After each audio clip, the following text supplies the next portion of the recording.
It's like I can't walk on the ceiling.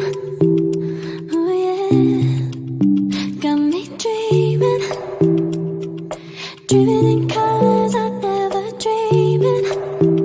Oh yeah, I let you in deeper than I let anyone else before. Filling up with my broken pieces, took them all and made them yours. Didn't know what my heartbeat needed. Skipping out, no I can't keep score. When I lose my breath, boy, you got me breathing. Oh, every little thing you do, every time you hold me, take me higher, higher. Every little thing you do, every time you hold me, take me higher, higher. Oh.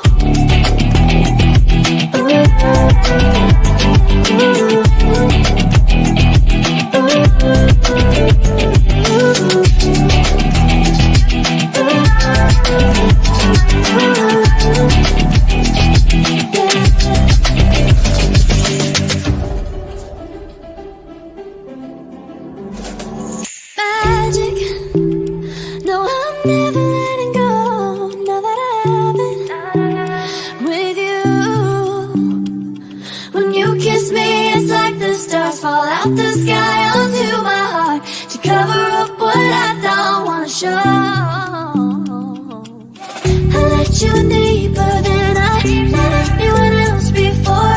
Filling up with my broken pieces, took them all and made them yours. Didn't know what my heartbeat needed. Skipping out, no I can't keep score. When I lose my breath, boy, you got me breathing. Oh, every little thing you do, every time you hold me, take me higher, higher. Every little thing you do, every time you hold me, take me higher, higher. Oh, you take me higher, you take me higher, baby, you take me higher, you take me higher, baby, you take me higher, you take me higher, baby, you take me higher, yeah, you take me higher, baby.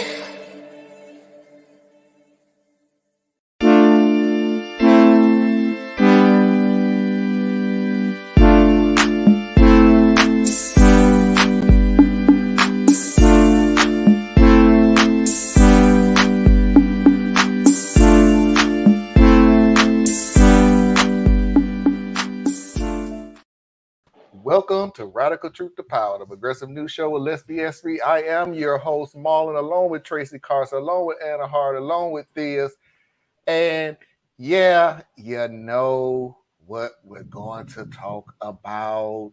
Otherwise, you wouldn't be here. So we ain't going to play around and footsie around and get you all the little pops and giggles. We're going to talk about Trump being indicted on what started off as 7 counts and wound up with 37 counts. 37 now? I heard 32. Wow. 37, I thought I heard 38, so I don't even know. Oh, 37 about right. But Okay. 30 is 37 counts. As you know, I always try to teach this as a classroom lesson type thing, so we ain't gonna deep dive all into it and everything. We're going to start from the beginning all the way up to, you know, what we know here and now. Obviously, we may have even more news come next week because he has to show up in a federal courthouse in Miami, Florida for the arraignment. So before we'll see how that goes. We'll see what comes from that. We'll see what comes from it. It could be cut and dry. Here are the counts, which basically that's all the arraignment is. Here are the counts, blah, blah, blah. We're just saying it to your face. It's all really arraignment is. I mean, I know there's a bunch of nuances in it, but in short term, that's all it really is. We're reading you what we're charging you with. But And the only thing I think can come out of it that'd be a little different, and let's see what happens, has nothing to do with Trump. It's all about Eileen Cannon, because this is when she's going to throw us a curveball or she's going to play it straight.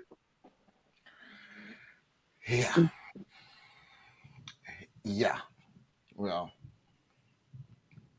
let's hope for the latter. Hello, Tracy.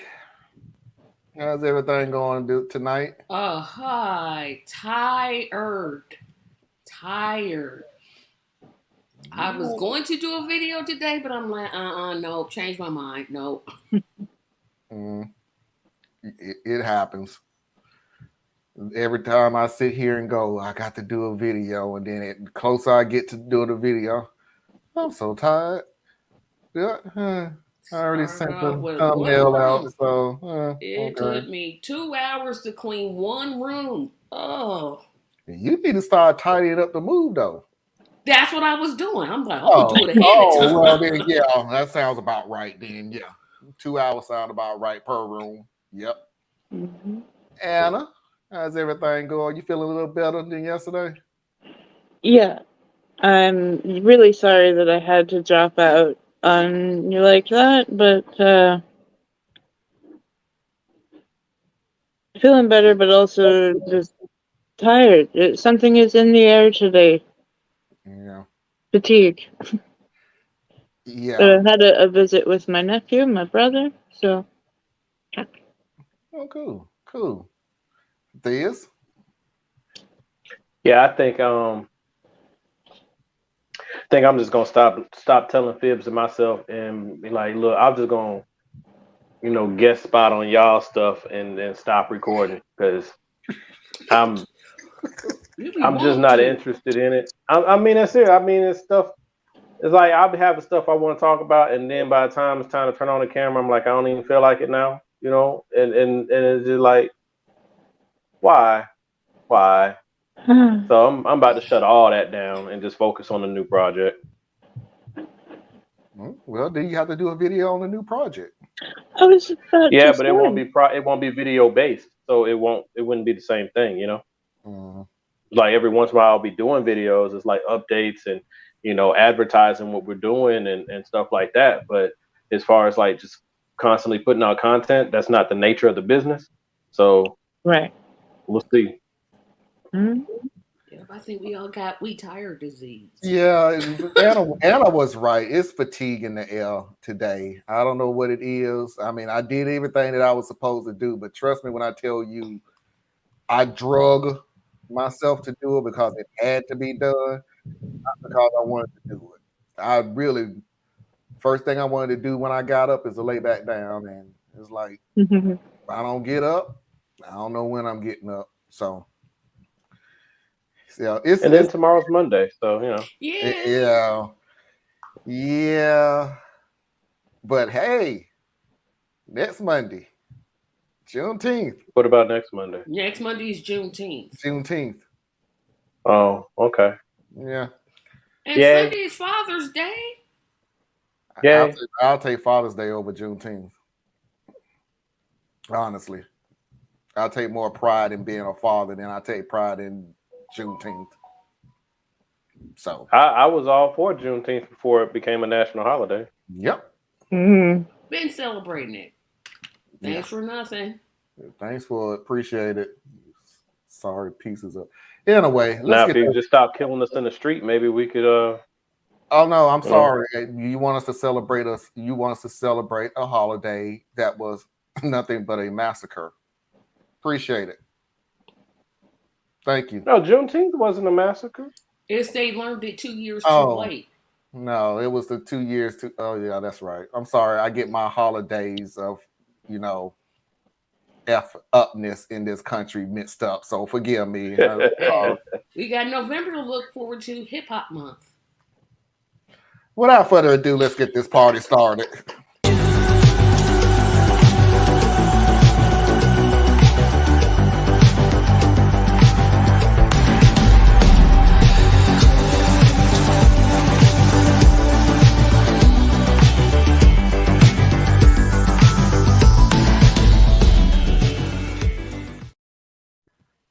before we get started, let's see who's already out there. Oh, as always, please don't forget to like, y'all. share, and subscribe. I cannot do it like Anna. Anna, you're gonna have to start doing this again. I can't do yours. I tried to put one in today, and It won't let you. I've updated YouTube. I've restarted my phone. I don't know what else to do. I didn't know you can update YouTube. Well, you know how Check your apps for updates. yeah, that. Okay. I'm still having issues with YouTube. Like, I'll pull up YouTube and it just freezes until it unfreezes. And then I come to the conclusion I can't even pull up 2 YouTube videos at the same time anymore. So I thought it was an update for it. All right. I like you. Hey, Mickey. Thank you, Mickey. Hello. Oh, Hi. Mickey, We missed you Tracy. yesterday. We did. Yeah, miss we you did. yesterday. We had a story for you and everything, Mickey. We had a Red Robins. We had a Red Robins just for you, but never mind, you wasn't here. Hey, Hey, Parker. Parker. Hey, Mr. Parker. All right, so let's go ahead and start from the very beginning, the breaking news of Donald Trump's indictment. Good evening, and we're coming back on the air at this hour with major developments in the special counsel's investigation into former President Donald Trump. ABC News has confirmed at this hour that Donald Trump and his lawyers have just been informed about 20 minutes ago that the former president needs to be at a federal court in Miami on Tuesday at 3 p.m. to be processed on federal charges. This, of course, would be the first president ever to be indicted on federal charges. I want to bring in several members of our investigative team, beginning with Catherine Falders, our senior reporter. And Catherine, what are your sources telling you as far as the number of counts at this point and the range of what's being charged here? David, we're learning from our sources that there appears to be at least 7 counts here. This ranges from everything from the willful retention of national defense information to conspiracy, to a scheme to conceal, to false statements and representations. Obviously, this is part of a more than years-long investigation by special counsel Jack Smith and Trump's efforts to obstruct the government to give documents in his possession with classification markings back to government investigators who at multiple times throughout this investigation have tried to retrieve them from Trump. They still had questions about whether Trump still currently has classified documents in his possession. But again, we're learning that at this hour, we're told by our sources that there are at least 7 counts here, and they range from everything from willful retention of national defense information to conspiracy to concealing documents of record, David. So there's the beginning. Obviously, we knew it was coming, and I should have said something about it. That we knew it was coming. We never knew when, and it wasn't because of the media or anything like that. Because Donald Trump don't know how to keep his damn mouth closed, and he told everybody that how dare the DOJ indict me? So he told everybody that he was gonna get indicted. And lo and behold, here it is. The last time he did that, how dare New York try to indict me? And here we are. Why does it always happen on Tuesday? Sorry. Tuesday. They did this one on Thursday. Oh, yeah. Didn't they? No, it don't matter. I know. They said this one they did on Thursday, so you can get a whole weekend of buzz. Oh, well. On it. Get your 3 days in, and yeah. So, Yeah. Normally they wait until like Friday at 6 They'll put o'clock. on that news dump that nobody will pay attention to. Right. But No, this Trump is going to is make something that brings in clicks. So this is going to make the major media companies millions. So they want to stay out ahead of it as best they can anyway. The thing that annoyed me about it, and this isn't even about the political part, it's about how we constantly get manipulated through our consumption. Notice that it's first president in history to be indicted. And then they kind of stop there, right? But the reason he's the first president in history to get indicted is because he's the first one to be credibly suspected of treason against his own country. He's the first one to be prosecuted for sexual abuse. He's the first one to flaunt all of the procedures and understandings of the office in modern history. So yeah, he's the first one. But finish the sentence. Well, Like, I think what he was saying was because he and if he said it, he was getting to the I clip. wasn't That's paying what he was attention to it. He should have said the first president to be charged in it. Like, yeah, of course. He should have said he's the first former president to be federally charged. Well, he said it the way he said it for a reason, because he's not alone. Like, all of the media Everybody's saying channels Everybody's do it pretty that much way, saying it. right? They all Mhm. do it that way because Mhm. this is our new soap opera, right? Yeah. The media was hurting so bad the first year and a half of Biden's presidency. They didn't have anything.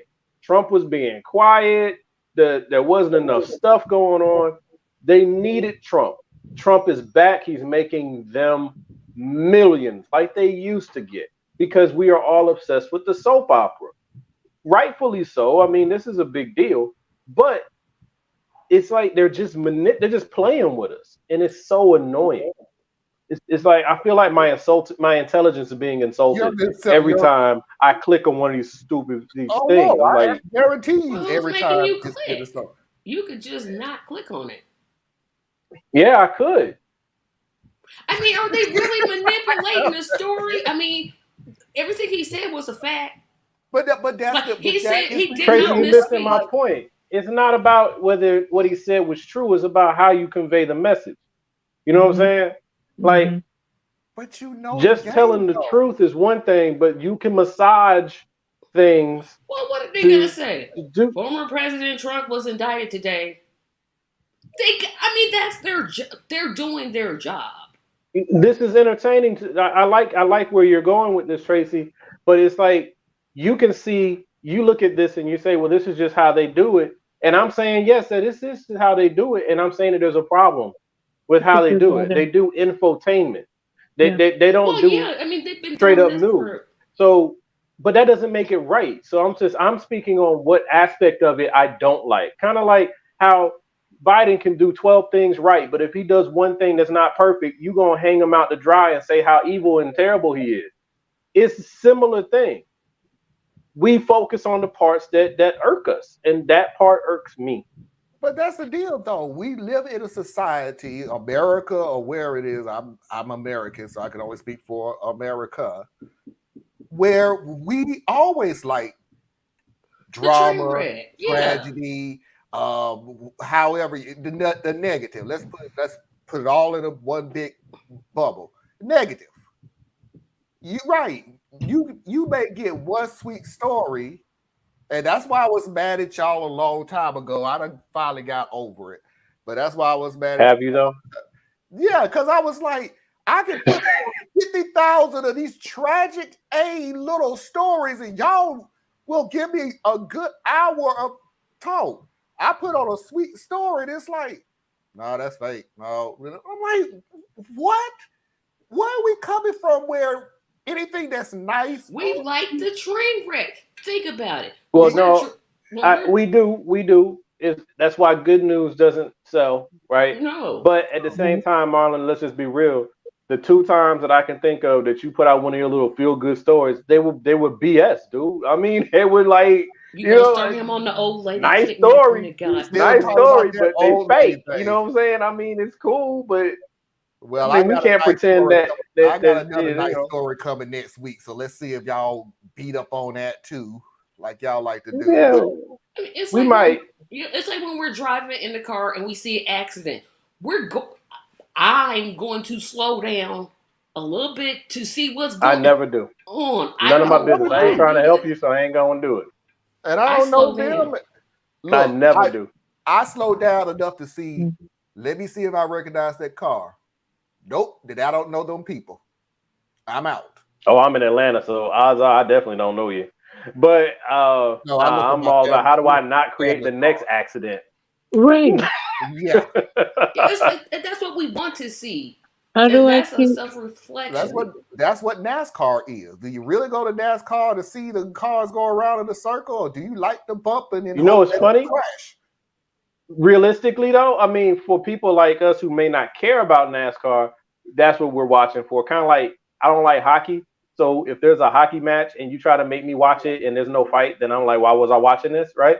But the vast majority of the people who watch hockey and watch NASCAR are really watching the sport. They're keeping track of the points, the positioning, who's the driver. I work for a car Some of my company, so cousins watch the people hockey. I work with are deep in these car racing things. They deep. And I'm But for like, the rest of dude, us, they we're drive. looking for, It's a big okay, when are left they gonna turn. fight? When are they gonna fight? So do me a favor. Let me move on real quick because just you talking about it made me sleepy. So let's move on to what happened as the Trump turns immediately after being indicted. This happened.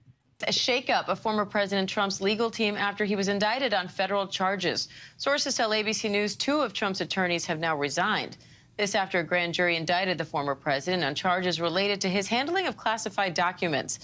And this shakeup of former President Trump's legal team comes hours after one of his attorneys downplayed that indictment on GMA. Jim Trusty told George Stephanopoulos this was just a regular dispute over documents. Yeah, President Trump, this won't be a newsflash. He's a pretty resilient guy. He's a pretty tough-hided person, so he's not, crumbling in fear or anything remotely like that. He's upset by the notion of this indictment. It's a different conversation. Now Trump says Trusty will no longer represent him in the case. I want to bring in ABC News executive editorial producer John Santucci for more. John, what are you hearing about this change to Trump's legal team? It is an outright resignation. These were lawyers that had been by Donald Trump's side, had been working this case for the better part of a year. Charges come, they stepped out. And I think that also has to do with the fact, this is going to be surprising, Diane, there was infighting within Team Trump. We've heard that before. But what they're doing now is they're moving a new lawyer, but a familiar face, Todd Blanche, into the lead position. I believe in him. I quit. I mean, it was time for them to go. Yeah. They did their part. Now listen to, I don't have circumstantial evidence on this at all. This is just. He probably didn't pay him, old cheap wad. I don't know about that either. But They were saying some people weren't getting paid, though. There's a lot of people that wasn't getting paid. A lot of law firms ain't getting paid. But I've always heard the whole resignation thing, and sometimes it comes from you're out of here. So either I can fire you or you can resign. Like I said, I don't have proof of this, but in corporations, they would rather just have you save face and you can resign, or I'm going towards a different route in my life, or spend more time with my family, whatever you want to use.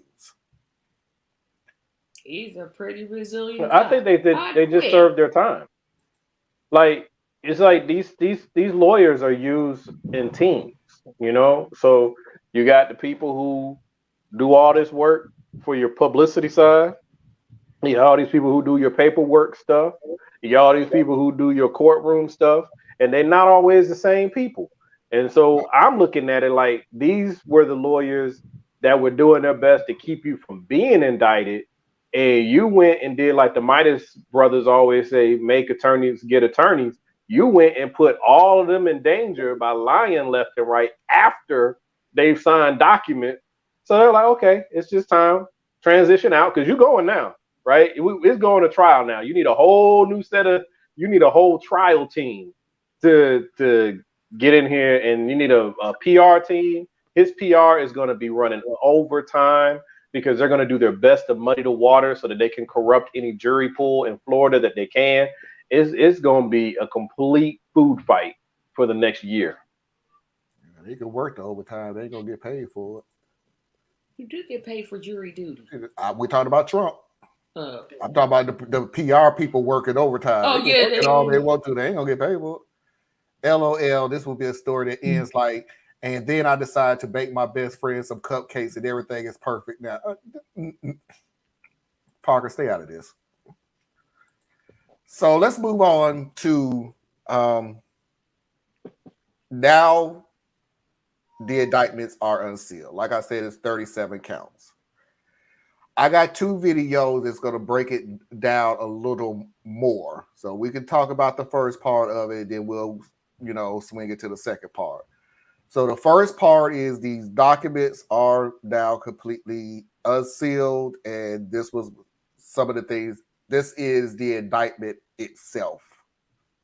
Rob DeSanctimonious and his indictment right here for you, as this is going to be really the major news story all the way leading up to Tuesday when he is arraigned here. So let's break it all down for us. In the indictment, it says Trump twice showed classified documents to other people here. It says Donald J. Trump was the 45th president of the United States of America. He held office from January 20th.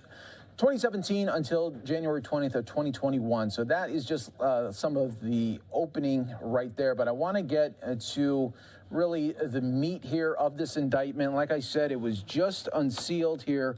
And we're going to do our best here to bring you the biggest story right here on Live Now from Fox. So let's read out this indictment. It says, over the course of his presidency, Trump gathered newspapers, press clippings, letters, notes, cards, photographs, official documents. Among the materials Trump stored in his boxes were hundreds of classified documents. The classified documents Trump stored in his boxes included information regarding defense and weapons capabilities of both the United States and foreign countries, United States nuclear programs, potential vulnerabilities of the United States and its allies to military attack, and plans for possible retaliation in response to a foreign attack. The unauthorized disclosure of these classified documents could put at risk the national security of the United States, foreign relations, the safety of the United States military and human sources, and the continued viability of sensitive intelligence collection methods.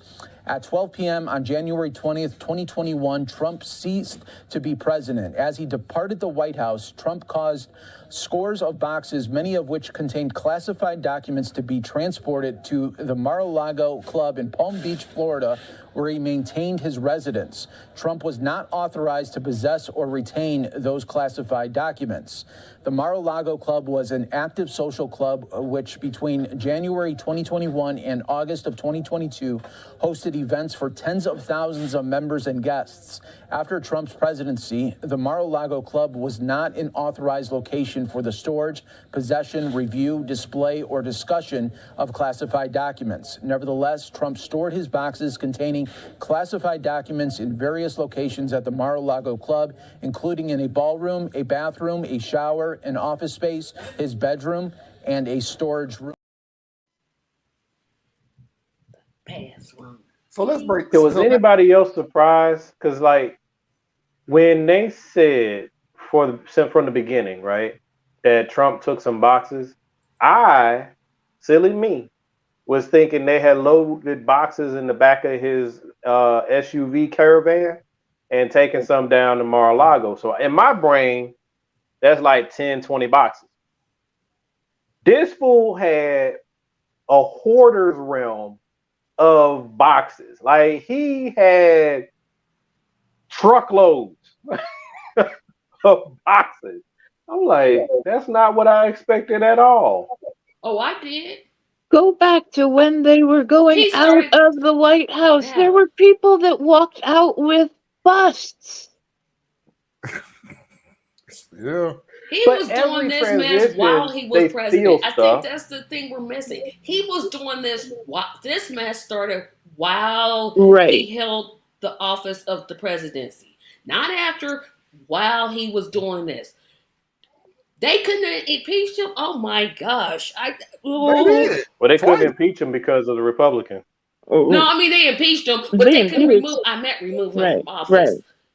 Yeah, Republican. Y'all don't got no kind of spine. We read your mind. None. Y'all don't got no spine. But I don't think they don't have a spine. They just as corrupt as he is. Well, Like yeah, they're that's true. knowingly doing the stuff they do. No, These yeah. are smart people. That's why I don't even argue Right. with people that go, come on, it's right there. You can say this, that's this, and to the other. I was like, you're dealing with a group of people who know they're full of BS. They know it. You're not going to catch them and sit there and go, well, remember this. When Oh, you you got me. You got me. Huh? You got me. I'm going to change my life around. No. Like Clarence Thomas is just gonna be like, man, you got me. You know, I'm not going to go on those vacations anymore. No, I'm not going to do. I don't want them. I don't want his money no more. As a matter of fact, I'm gonna block him on all social media. Come on, folks. They know they full of it, but you got to remember this is how they get paid, either by money or by power. They don't care about your little gotchas. Power They is don't a care dangerous about drug. that.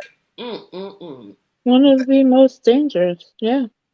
So, just to break this video down, because I heard two things one thing that actually shocked me. The amount of boxes, which I got a video showing the amount of boxes. Dude, you wasn't hiding them. You had them in a ballroom. In your shower. A live ballroom, by the way. I'm sorry, in a live ballroom, not a ballroom that was being renovated and nobody was going to go in there. They were throwing parties in the ballroom, and there it is on the stage. Dude, you're the bathroom in a state. You are at, like, if you've ever been on vacation and went and stayed on a resort. He's on a resort. You telling me you couldn't go get some rooms and put some stuff into? They sell you storage put it in rooms. the shower? They sell storage rooms. Oh no, but he figured, I better hide this on my personal. He need property. to be able to go look at them. He need to go look at them, so he got to keep them near. Yeah, that. He needed to be able to brag about them. No, he wanted to do more than brag about them. No, if he was poor, you would find him in a room full of candy wrappers and old newspapers. That's what this man got a problem. Mm-hmm. Foxy said, and I don't agree. Foxy said, "Are they going to try the insanity plea?" No. Trump he's not insane. No. Okay. Nah, I don't. His ego would not allow that. They can never get it to stick. He's already said on multiple occasions. As a matter of fact, now that when you think about it, what he just said, and he rolled back that interview he did with Sean Hannity, and people were like, "Dude, he's trying to tell you how to lie." Like the woman on the video yesterday telling her husband to lie. But anyway, you got Sean Hannity telling you, "You wouldn't do that, would you?" Nah, you wouldn't do that. No, I did it. No, you didn't do that, right? Do that. No, I did it. Then there's a video, and I had the right to do it. Then there's he just thought about it and he declassified them. There's an audio of him. Because one of the things that Trump is known for, Trump was talking about this stuff in front of anybody and everybody, sharing the information with his colleagues, people who had no security clearance whatsoever. One of the audio has him saying, and these are some classified things and they secrets. And yeah, I know I had a way to declassify it, but I know I really can't do that. But just keeping a secret. So I'm like, thank you for putting on audio that you do. No, the best was in that. No, that ain't even the best. In that audio when he was like, "All right, now this is secret. Come look at this. This is secret." Yeah, look at what I got. Yeah. That one was. But I still say he was still. Now this is my theory, my conspiracy theory. What I'm about to say is a conspiracy theory. He wanted to do more than brag about those documents. No, it's all about money. Yeah, there's no way he's sitting there taking all of those documents just to brag. That literally makes no sense to me. He was black. I think his plan was to blackmail the government. Brag, but everything that we know about Trump tells us that he's a man who likes to brag. Yeah, but then he had more intentions of just bragging. Because this guy's super smart. Yeah, but him being president. Yeah, right. Him being president gives him the right to brag. Sorry, go ahead, Theus. I'm sorry. No, you're right. But multiple times he has said that he's brought up the President Secrecy Act or whatever the terminology is, Records Act, right? He's brought that up multiple times, and each time he brought it up, he talked about how Nixon was able to hold on to classified documents, and the U.S. government had to negotiate with him and pay him to get them back. His whole thing was, I am going to sell this information to the highest bidder. Yeah. America, if you're the highest bidder, I'll give it to you. Otherwise, it's going to these jokers over here. Saudi and that's Arabia, how he was, Russia, how China. he was rolling. There's no But way I'm he sitting just here sold laughing. Imagine how I'm this sitting here laughing my butt off, man, because I'm like, America, y'all did this to yourself. This is your comeuppance.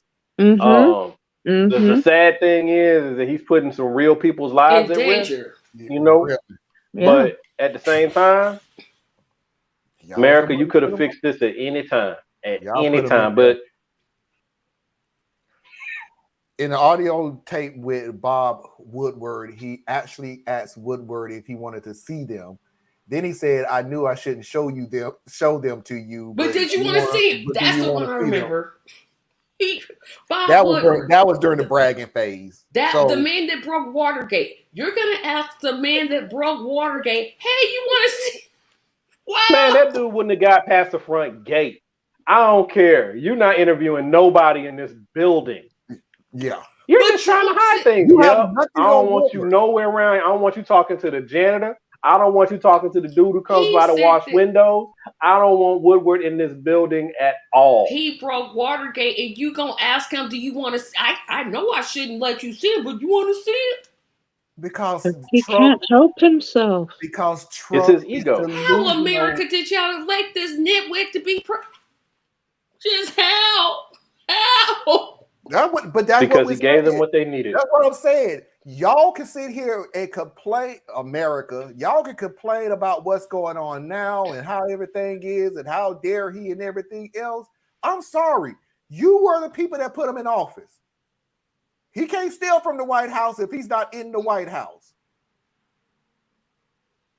That ain't And how of course, that Hillary works. ran an awful, terrible campaign, but we're not gonna go back and visit that. Y'all That's not how she lost, y'all didn't want a woman running this country Sure didn't. because women need to stay in their place. And y'all just decided that y'all gonna have a conning, thieving, a person who put the United States of America in jeopardy in office to put the United States of America in jeopardy. And I want to know And what I'm he not take from talking the out the White side of House. my head because I know exactly what I meant. He put the United States of America in jeopardy just by being in the damn office. Now he's out of office and he's putting the United States of America in jeopardy. But anyway, let's go on to the This is second. what they wanted. Well, Let's go on to the second one. Let's go on to the second one. So there's a little bit more. Room. On 2 occasions in 2021, Trump showed classified documents to others as follows. In July of 2021, at Trump National Golf Club in Bedminster, New Jersey, during an audio recorded meeting with a writer, a publisher, and 2 members of his staff, none of whom possessed a security clearance, Trump showed and described a plan of attack that Trump said was prepared for him by the Department of Defense and a senior military official. Trump told the individuals that the plan was highly confidential and secret.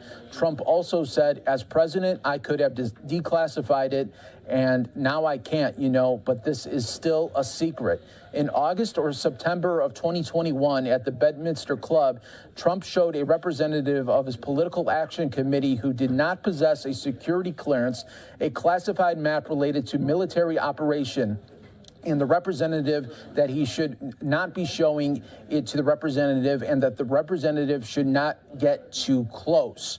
The indictment also reads, on March 30th of 2022, the Federal Bureau of Investigation opened a criminal investigation into the unlawful retention of classified documents at the Mar-a-Lago Club. A federal grand jury investigation began next month. The grand jury issued a subpoena requiring Trump to turn over all documents with classified markings. Trump endeavored to obstruct the FBI and grand jury investigations and conceal his continued retention of classified documents by, among other things, suggesting that his attorney falsely represent to the FBI and grand jury that Trump did not have documents called for by the grand jury subpoena, directing a defendant Walty Nauta to move boxes of documents to conceal them from Trump attorney, the FBI, and grand jury, suggesting that his attorney hide or destroy documents called for by the grand jury subpoena, providing to the FBI and grand jury just some of the documents called for by the grand jury subpoena while claiming he was cooperating fully, and causing a certification to be submitted to the FBI and grand jury, falsely representing that all documents called for by the grand jury subpoena had been produced, while knowing that, in fact, not all such documents had been produced there. Sir. In other words, hold on, I'll let you finish this. In other words, hey, Trump, we know what you're doing. Just give us the boxes back. Give us the documents back. Give us the hard drives back, and we'll just brush this under the rug and pretend like none of this happened. Just give us the stuff back, and we will be done with this. It'll be a footnote in history. It'll be a blip. Just give us the boxes back. Dude. You didn't even want to do that. No, because they were his. Mm-hmm. He thought about it, declassifying them, so that declassified them. If I came to you and said, give me your car, you just going to give me your car? Depends. You got a gun. I mean, my car is fully insured, so okay. You got a gun. No, I'm just asking for your car. No, I'm just a random guy. Not threatening in any way. Just say, hey, give me your car. I got the logic, but if you come to me and say, give me my car or give me your car back, that's what these boxes are. It wasn't his. He could think whatever the hell he want to. Yeah, they never belonged to him. But that's what you're up against, is what he's claiming to think. The guy is a narcissist. His entire life, from the time he was a little kid, he's never been told no. He's always gotten what he wants. And his consequences have always been minimal, and there's always been somebody else to take the fall for him. But going to this video that we just watched, though, sir, I get it. It's hard sometimes to read live because they're giving you information as you're trying to do it, and they may even be talking in your ear while you're trying to do this. I get it. But, sir, this your job. I need you to not sound like a 10th grade high school student trying to read their paper in front of the class for the first time. I just need you to you got to tighten that one up, bro. You can't be, it was, there was some, what, you scared? You found all the words in there. You shy? There was some big words in there, Theos. No, it's big words. It's big words for somebody who's had trouble getting through high school. It's big words for somebody who may not have had the opportunity, or maybe when they went to college, they were in mathematical disciplines. They weren't focused on language arts. Big words. But this guy's in journalism. He was the best one they had to put on TV. Okay, I'm done. The funny thing about it is, honestly, because this was probably the first time he was reading it, and he thought it was cool just reading it cold. I learned that in English a long time ago. Even when they say read your paper, and everybody was like, "Why do practice reading your paper? Why should I practice reading my paper? I'm the one that wrote it." Okay, this is what happens when you don't practice reading your paper. Yeah, I mean, like, I'll give him the benefit of the doubt. I'll say that he did not have the opportunity to read it beforehand. Yeah, I'll give him that, because this is all, flowing. But you need to be better than that, sir. Now you got to read Mickey's comment. Her last comment. Her very last one. Plus, he needed time for his goons to go through the documents and let them know which would be best to sell to Putin, MBS, UN, XI? And Xi. Kim Jong-un and President Xi. Yep, China, Soviet Union, and whoever MBS is. I always forget who they are. MBS is Saudi Arabia, the prince. The crown prince, Thank you. Okay. Manhattan. Because you notice Jared Kushner got a whole lot of money from Saudi Arabia. See, this is one like he didn't just take those documents so I could brag. Nah. No. But I mean, he's been doing I wasn't these saying things. that was the only reason. No, I wouldn't. No, that wasn't it. That's just for anybody that says, because I've heard that a lot. I'm like, nah, y'all, it's more than that. Because he does. But it's never just that with Trump. Like people underestimate his intelligence all the time. Hold on, Theo, before we get into another conversation, because we only got 5 minutes for the hour. I want you to see these pictures and just put it in perspective, because for them to tell you where the boxes is, that's one thing. You literally have to see where he put the boxes.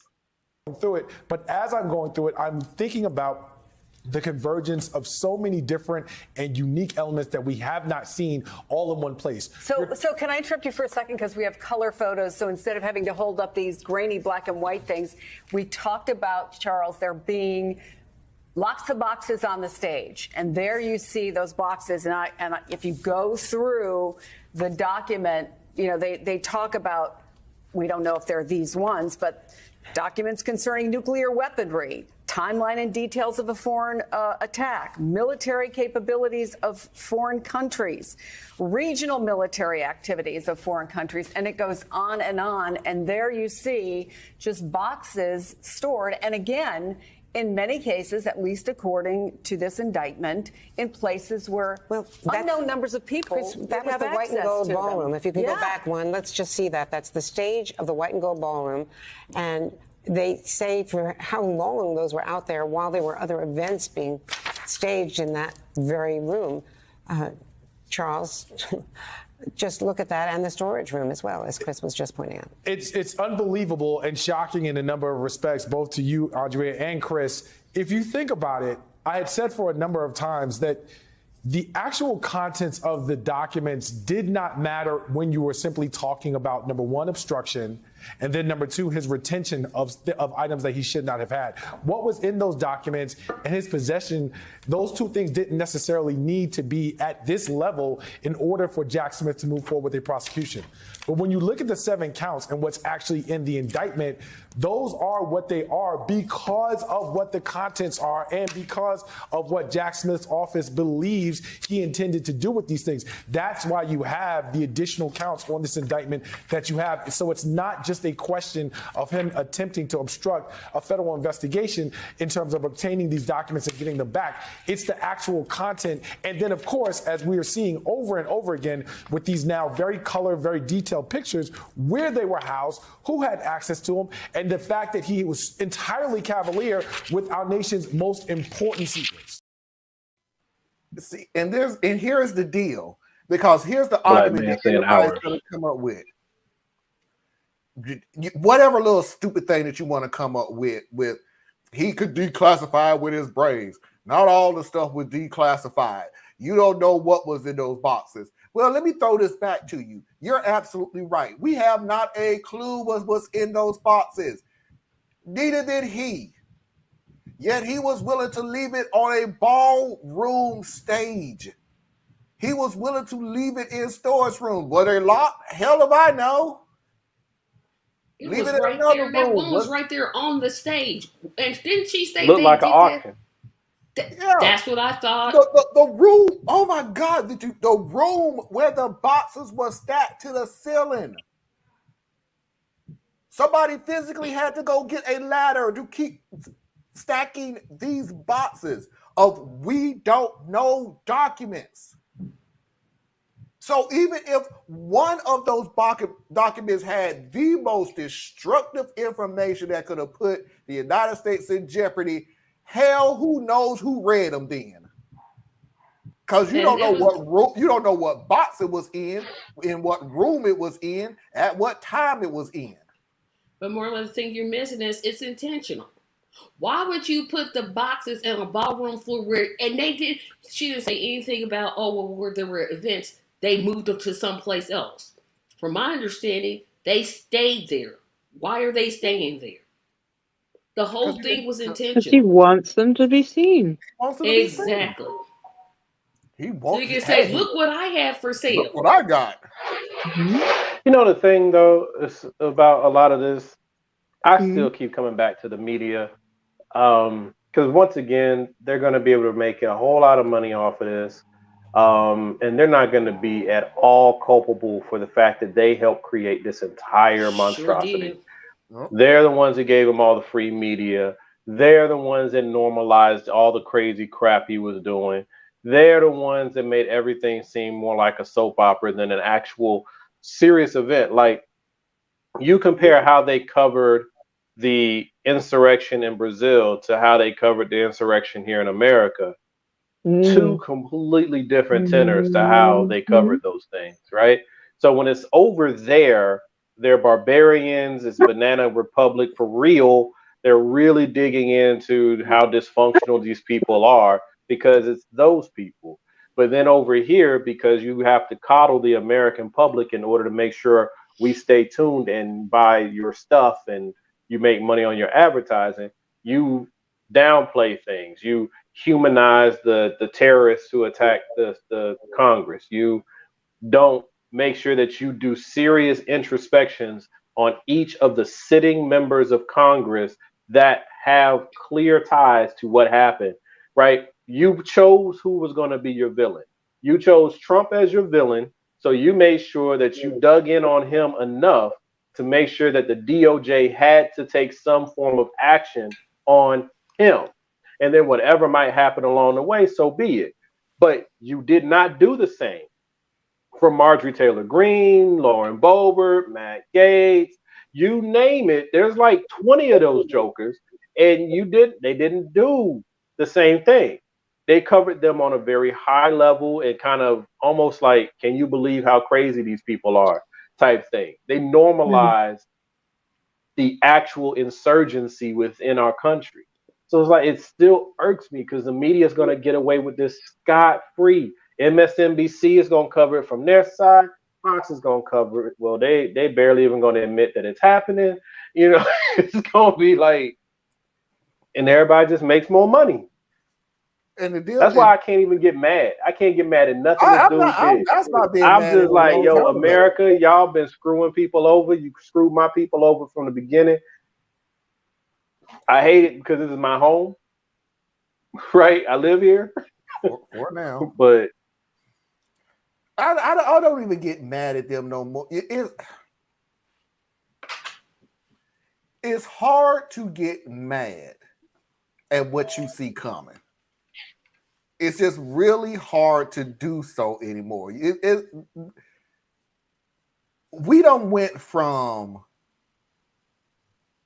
nowhere in society should we have to hear some of the atrocities that this government has done, that Trump has done, that January 6th have done, and we still go, they should be locked up, and we're still saying, we'll see. Even if they are, they ain't gonna get any time. Because it's just a TV show for us. Still saying this to this day. So because we know our country. Yes, for the lady that they can see us. Hey, lady, the one who said they can see us now. How's that going for you?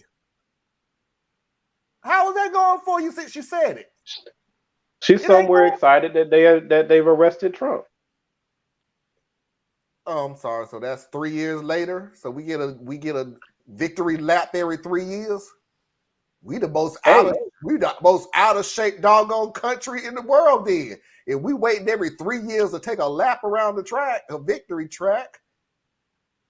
Well, just make sure that if you do that, that your spouse hasn't just gotten a great job and is told to go somewhere else.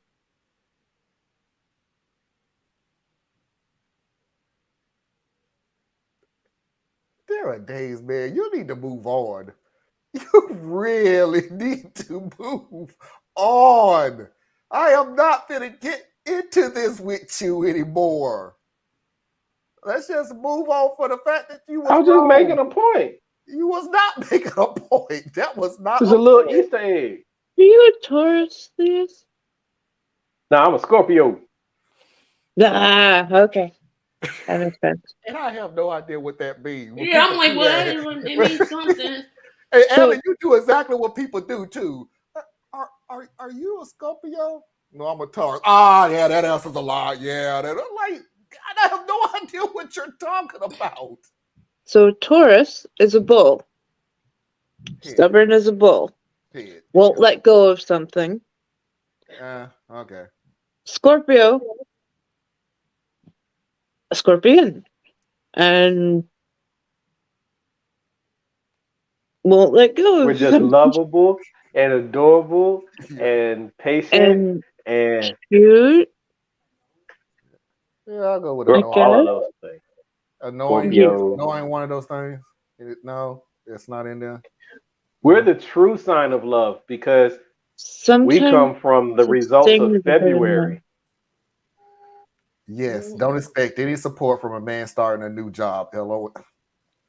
All right, we're 5 minutes ahead. I'm not gonna do it. LL, thank you for coming. You're not gonna start this either. Hello.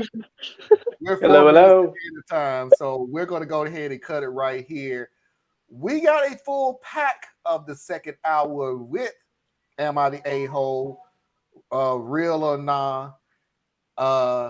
2 Mafia videos of the week, and of course, Foxy videos of the week. 3-minute break to reboot and refresh, and we will see y'all on the other side.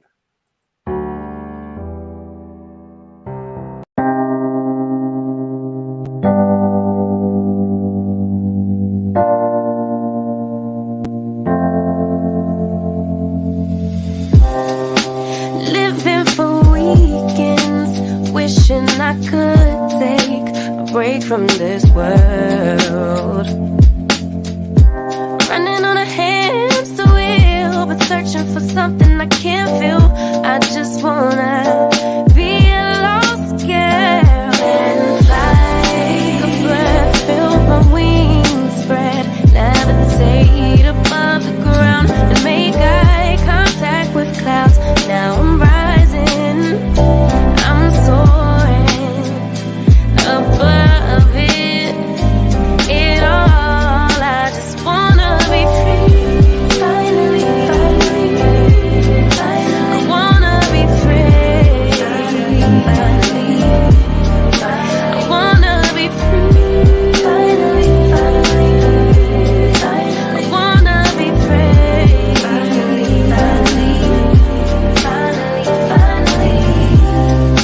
I always stay dreaming, never imagine I lose my spark.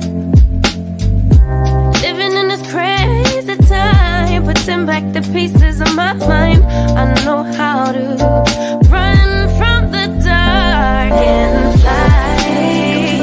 Feel my wings spread, levitate into the clouds. I'm so high above the ground. I'm rising, I'm soaring above it all. I just wanna be free.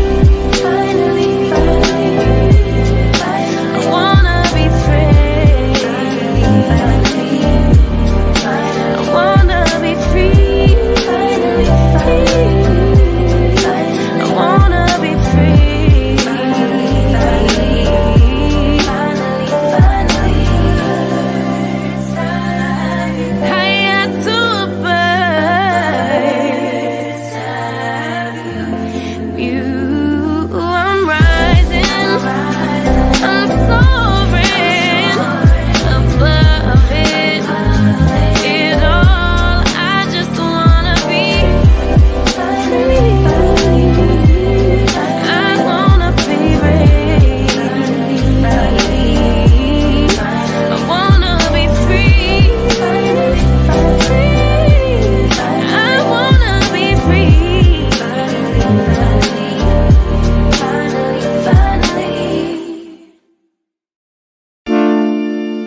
We are back. So, as usual, let's go ahead and pay those bills. If you haven't already, please hit that like button. I would truly appreciate it.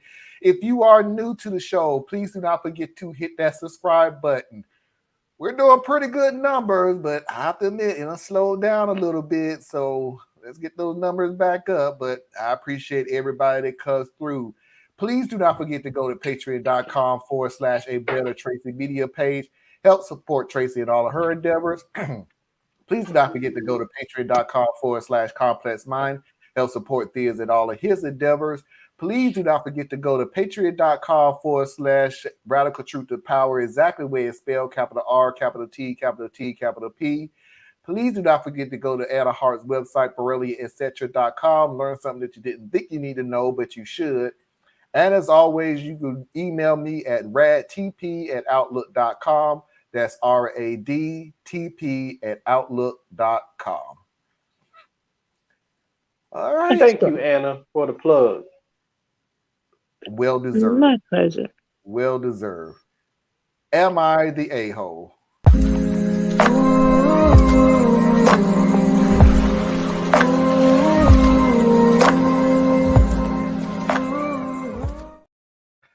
I got 3 up here, and all of them are pretty good to me. So I will let the panel make the decision. I already got a title. I call my friend's girlfriend disgusting. Cancel vacation because of my wife and her kids. Or give my ex-wife a lot of money. I'm not ex-wife with a lot of money. No, I don't want to do that. I want to do the one to cancel the vacation because of the kids. Okay. Okay, Anna, you break the tie then. You picked the third one. I actually, I did go with Tracy. That one sounded. I was happy to go anyway, but. Okay. Vacation? Sorry. Cancel vacation because of my wife and her kids.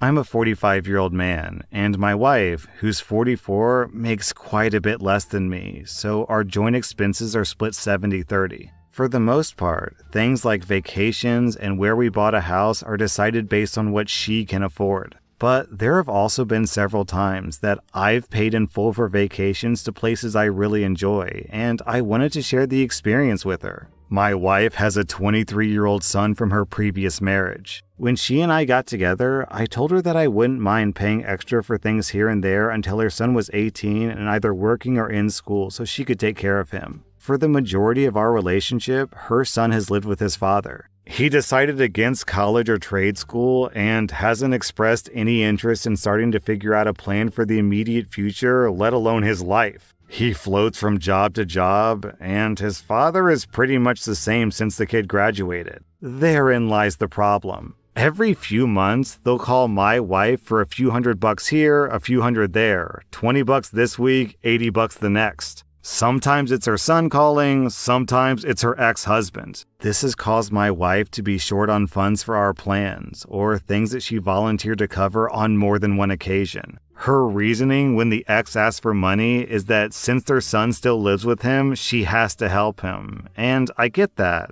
to a point. We were supposed to go on a vacation later this month. Nothing major or fancy, but just some time away. We had agreed to split the cost, and all that was left to pay for were the hotels, rental car, and some reservations. Her ex-husband called, needing help getting his car out of impound and getting caught up on rent. Their son hasn't been able to get to work without the car because he doesn't want to ride a bike or take a bus. Almost $5,000 later, they're set up, but my wife told me that she can't pay for her portion of the vacation. So I told her I was canceling it. She called me a heartless douchebag, that she's just taking care of her son. We've been arguing over this, but my stance is this. Her ex-husband and her son are both able-bodied adults who keep making a series of life decisions that keep them at a standstill, like quitting jobs over little things, smoking, going out, and her always digging them out of their holes is starting to impact our lives more and more. And I just didn't sign up for that. So, am I the bad guy for canceling our vacation instead of just footing the entire cost myself? Ooh, this is a good one. How old is this kid again? 23. Mm. Oh. Mm-hmm. Time to learn some hard life lessons, buddy. Mm-hmm. The ex-husband is calling her? Yeah, can we go over this? That can happen. What? I wish my ex-husband would call me for some money. Boy, you better get out of my face. That's what you better do. Me and my ex-wife, we have a very good, well, I haven't talked to her in probably about a year or two now that our daughter's 23, but we had a very good working relationship like that. So if I needed or she needed, we called each other directly. You don't call through the kid, you know? But this one's 23. That means he's 5 years out of high school. Maybe 4. Depends on when he graduated. 4 years out of high school. And can't hold down a basic job.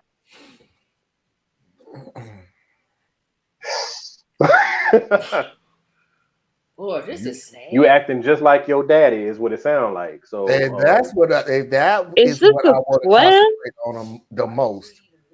That is why well, they're basically living off. It's like people with bad financial discipline. They live off of people that they think can spare it. Like they use their money, and then they use your money, because in their view, you don't deserve all that anyway. You don't need all that. So after we burn through my money, I call your mama, because my car is in the impound. Impound, that means you either had tickets or you did something. You did something. Nobody just impounds your car for no reason. Now, the 23-year-old,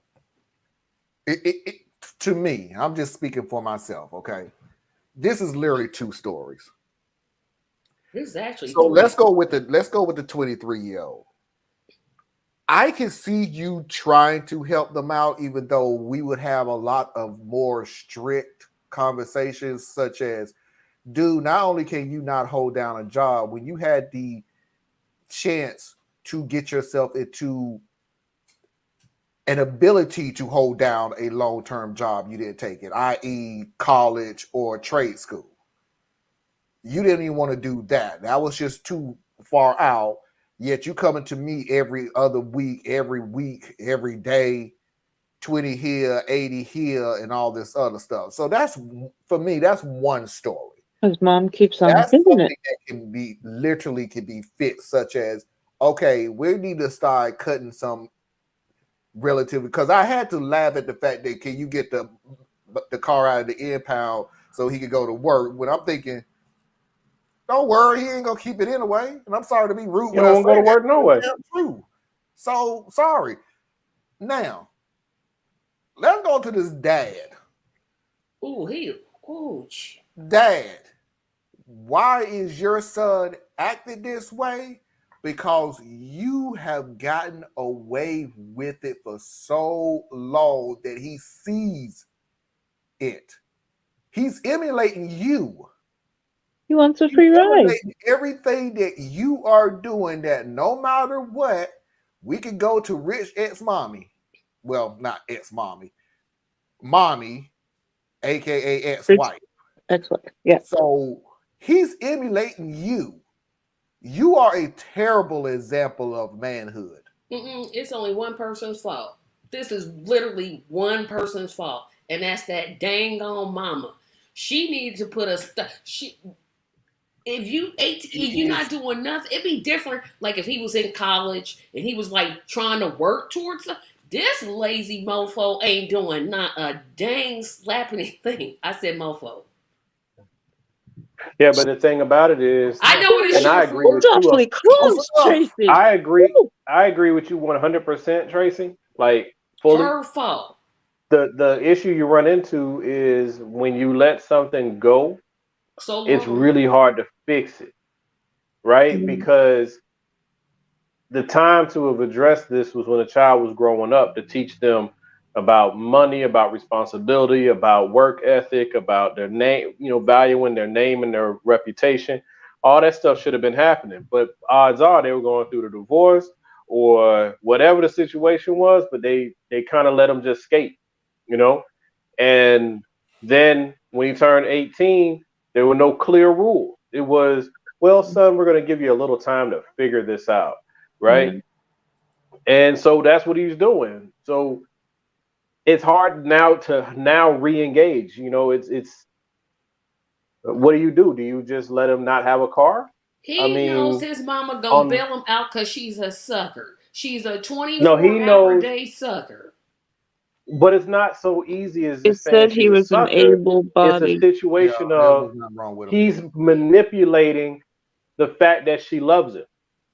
Yeah, of course he is. But so it's not that she's a sucker. She's actually a bit of a victim. But what she needs to figure out, though, is are you going to continue to be a victim and end up risking your marriage? Because that's where you headed, right?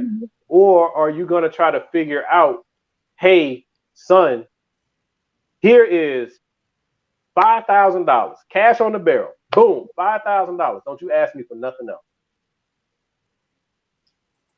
This is all her fault. She needs a backbone. I agree with Learn Life. She needs to grow a pair. Period. It's not that, but I'm just saying it's not that easy. I mean, I didn't say it was easy. It is okay. Do you admit it's not that easy to do that? That's why it's called tough love. It's tough love, uncomfortable conversations. And then she gonna get in an argument with the husband. You need to do, but you got to do them.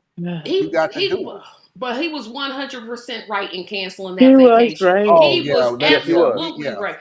Absolutely positively. No, you gonna keep on giving the money, keep on giving it, and then you gonna be broke. Where they gonna be at?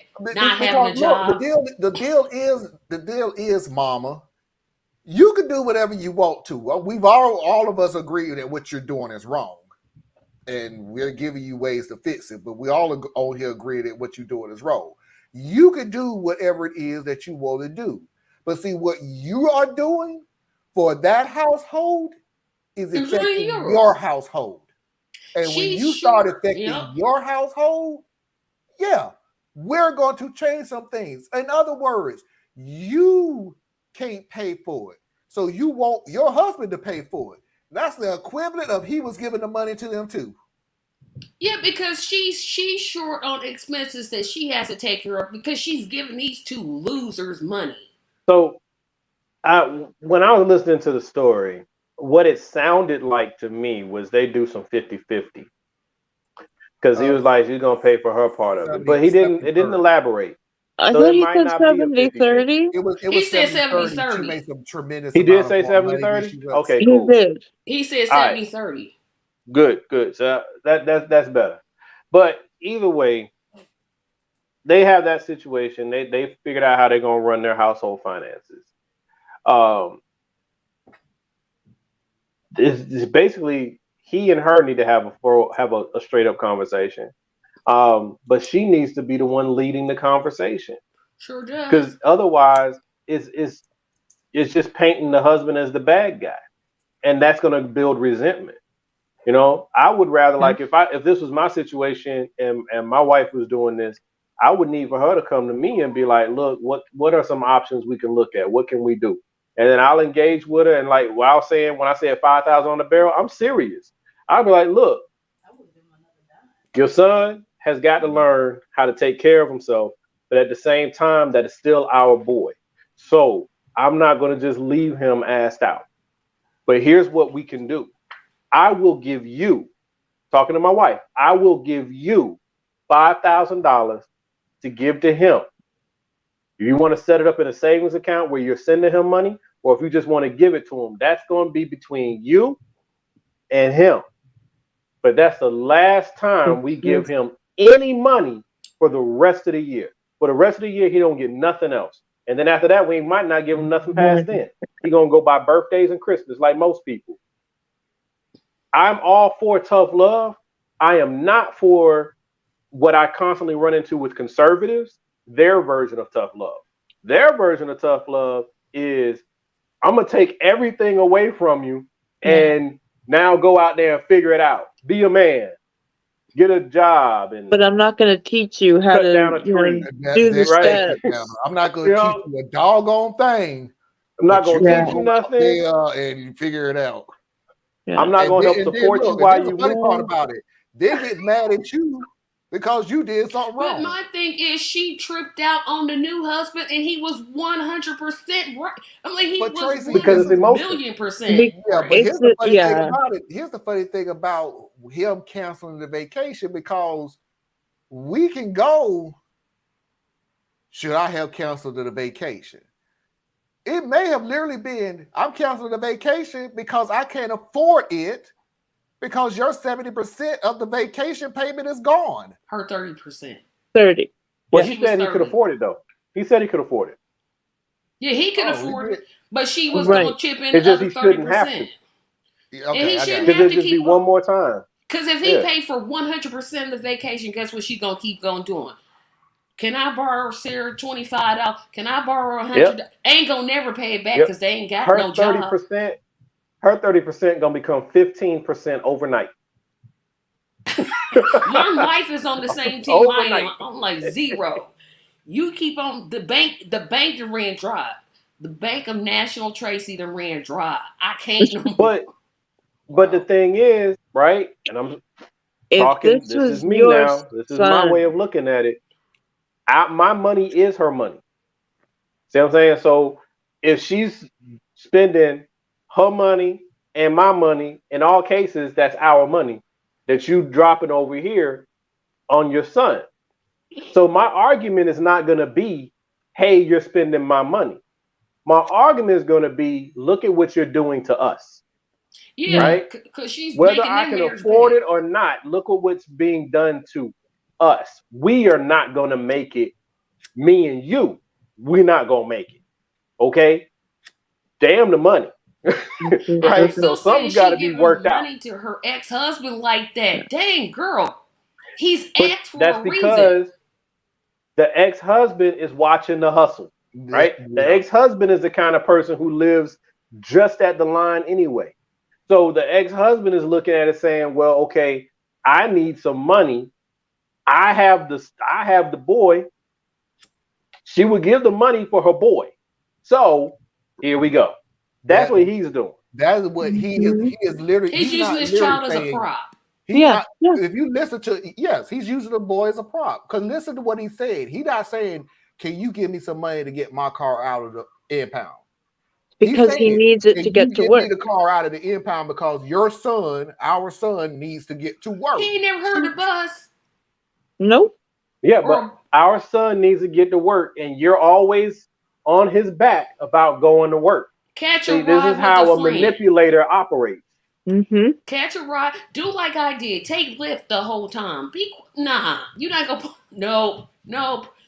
I'm trying to be You're using too compassionate. much common sense, Tracy. When you got somebody who's been manipulated this long, all they hear That's is why I my said son she the and one needs is a a ride. 24-hour sucker because she kept letting it go and go and go and go And and see, go. I just take exception to that particular line of reasoning only because the person who's being manipulated to me is not the sucker. You see what I'm saying? Like, you're being Why is she manipulated. not? She knows what She they're can doing. see it. Because she can see it. She knows it. She knows keeps what doing they're it. doing. She Still can see her it. And she keeps doing it because People that's who her are He son. is manipulated. 23, She's being Anna. Come on. blackmailed. Tracy, Yes, let she's me ask She's you being this being blackmailed. question. blackmailed and manipulated. Matter if he was 43. Tracy, let me ask you this question. So everybody who's manipulated from X amount of times are suckers. I'm talking about That's this particular lady. No, I'm asking you, every person who's I wouldn't say manipulated. every person. I would say this Okay, woman so why in would you particular. say a woman who's being manipulated by her Because she knows ex-husband? what is happening. She knows exactly what. Wait a minute, Mom. Wait a minute. You asked me you asked me a question though. Can I answer? No, because you never let me finish that question either. My question was, a person who's being manipulated, even though they know it's wrong, they're still being manipulated. They know they're being manipulated, but they still feel like they're doing the right things. So calling them a sucker ain't gonna help them to all of a sudden break out of, oh my God, well, now that you called me a sucker, that I'm going to start doing the right. No. You're victimizing the people who are the Okay. Number one, Tracy would not call somebody a sucker to their face. You know, this was. Oh yes, I would. Yes, you would. Yes, I would. Oh, trust and believe Yeah, me. you Yes, I would. would. Yeah. Oh, I She sure would just be went like, honey, straight you a Donald son. Trump on you. My Anna, apologies. she just went straight Donald Yeah, Trump I on you. would. I am going to Wow, defend my okay. friend. My friend would never say such a thing. Oh yeah, I would. Fox News interview. Because she, I okay, stand listen to it corrected. from my point. My point is she knows these two loser douchebag men are using her as a bait. She knows it. Her child. It is Her rare to find a mother who will look at her son and call him a douchebag loser. Mm-hmm. But that's what he is. No, it's not. Well, He's to a young her person with bad guidance. Son. Here's the deal. Here's the That deal. is her Tracy. son. Here's and the I'm gonna deal, agree with Tracy. Foxy. I wouldn't give him another dime. He'd get a bus ticket. Period. You are looking on the outside in to somebody else's family who that's their son who she has raised with her ex-husband. So you could call them a deadbeat losers, and these are losers, and all this woman sees is her son. That's all it is. And at this point, that's all that matters. She sees him as a son that's in need. And I get that, and you but have parents who, right or wrong, always just feel like this one time it's going to put him on the track of doing the right thing. Just this one time of support is going to fix everything. Just this one time of support is going to help him in his life. You don't want it. Better yet, I'll put it another way. Because I agree with where you're going, Tracy. I do. I'm not really with the full range of what you're saying, but I get where you're headed, right? Because at some point, you got to stop it, right? At some point, you're the one that they're coming to at some point. What I'm saying is, as we approach such things, I think we should always approach it with a great deal of compassion and understanding, because this is how you have grandparents who have their houses that were once paid off now refinanced to get Junior out of jail. This is how you end up with all kinds of bad situations. But what it happens is it's an internal guilt thing, but it's also internal love, because what you don't want is for this to be the time you did not step up to help when you could, when it was a matter of convenience for you, but urgency for them, and you didn't step up and something worse happened. And these people who manipulate you, they know that that's where you are. They know that you want me to do well at work, Mom. I got to get to work, right? You want me to start to assert myself and really do things, but it's hard out here, so I need help with clothes or whatever. And even though you over here playing Chief Keef with your dad, smoking out every Saturday and Sunday.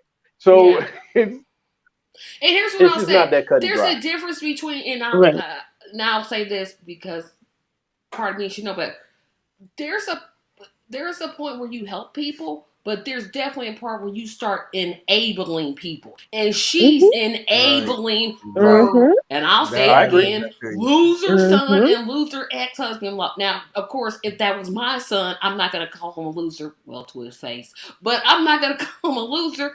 But that ex-husband, bruh, that's why I left you. No.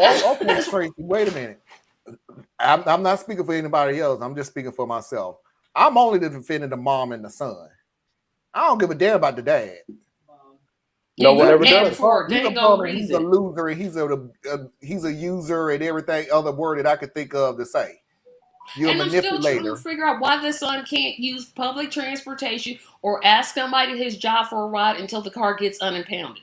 That's the part I'm not figuring. Well, if the son is not very responsible, ain't nobody going to do that for him. And she said he quits, or the parent said the son quits jobs for no reason. So why he need a car to go to work anyway? He gonna quit? That was the opinion of the stepfather. Yeah. And this is all told from the lens of the stepfather. So a couple things that we do not know is what is the actual socioeconomic situation of the father and the son, right? Now, he said in his rendering of the story that he makes very good money and that his wife doesn't make very good money. She makes okay money, right? So if we read into just that part of it, that could mean that he's got a very strong salary and she has a weaker salary. So who was she previously married to? Probably someone that's her first husband or prior husband, so they were probably more on the same economic scale. So that means he probably doesn't have a lot of good money either. Then you sit there and say that this dude smokes or whatever. That take that as sour grapes from the new man, because the new man don't ever like the old man anyway. But if the old man ain't got that much money and he's living broke, and then the son is over there, but you want your son with his father because he's becoming a young man and he can't sit up in his house because he ain't doing nothing. Maybe he can go with his daddy and learn something and do something there. So now he's over there. So he's getting bad lessons from his dad. But at the same time, there's no money in that house either. So if you are dealing with people who are broke, it ain't that easy to just be like, do better. And it's like, and I'm not saying no one on this panel is making that particular argument, but I'm saying when you play this thing all the way out, and I'm not even making huge assumptions here. When you play this thing all the way out, different socioeconomic situations come with a whole lot of different decisions that you get to play with. So we don't know. We just know that they're manipulating. She has 2 jobs as a mother: to empower her son to grow a set and keep a job. That's one. And to stop enabling him. That is her job, is to help him. Like if he says, no, wait a minute, let me give an example. Like he says, I don't have clean clothes. Okay, so take your clothes, go to the laundromat. Here's some laundry money. Go to the laundromat, wash your clothes so you can get, or something like that.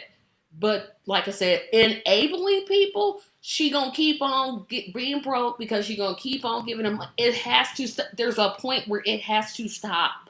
Trust me, as a family member, as a person who had family members that kept approaching for money.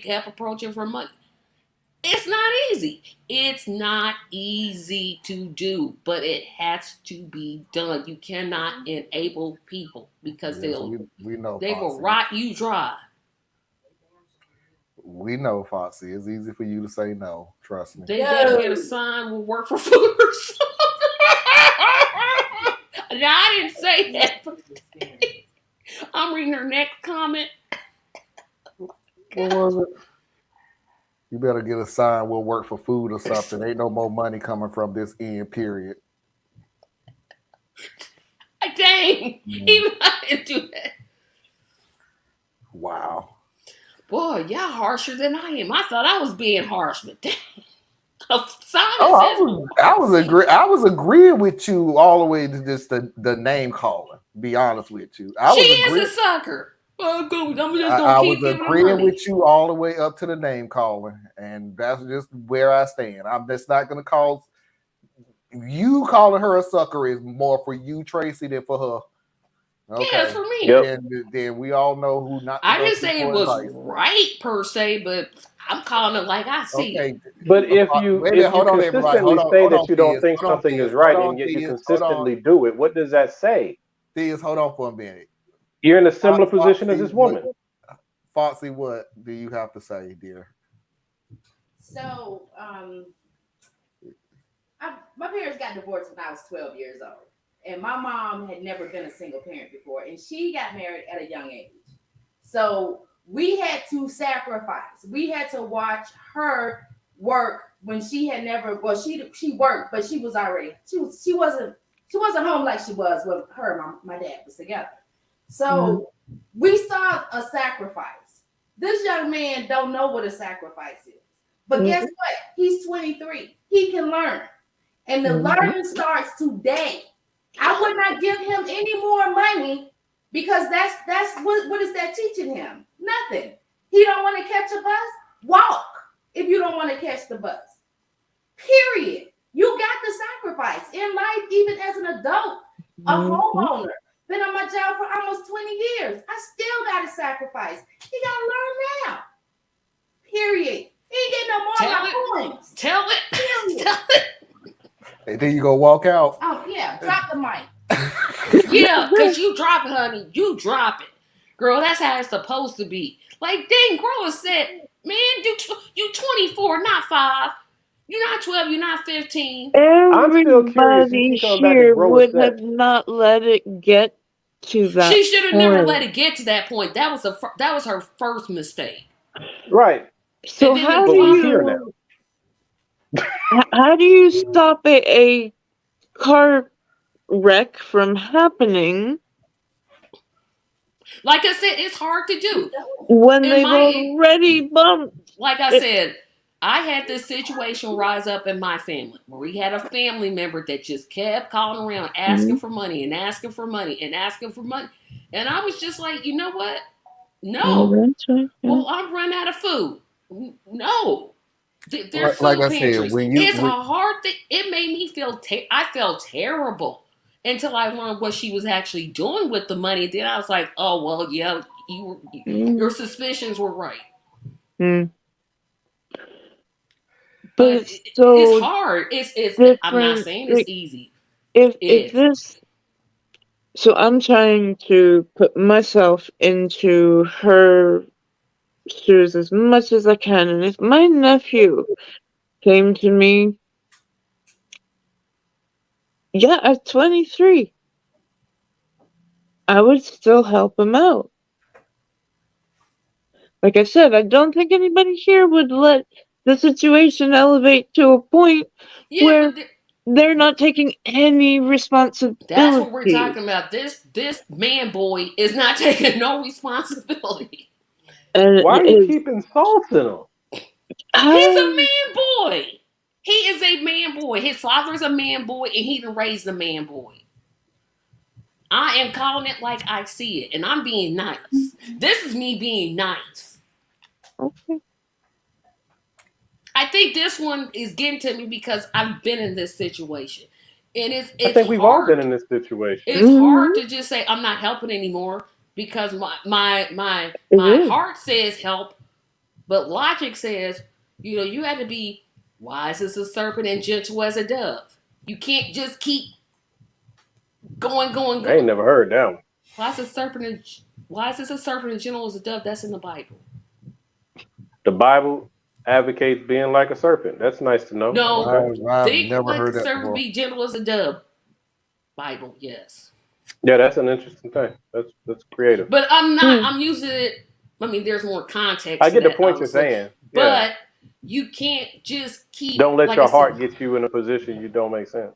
There you go, and that's what she's doing. This is my child. I have to help. There's a difference. Again, there's a difference between helping someone out of a little rough patch. And then no, Tracy, we agree with you. I'm saying you're going around in a circle like you're trying to get me to not agree with you. I'm agreeing. I just have a problem when you calling her a sucker. I disagree with that. Yes. Like you just don't because I'm like that. I can't. It's a pet peeve of mine. Like you said, this is one of those things that kind of bothers you because your past experience.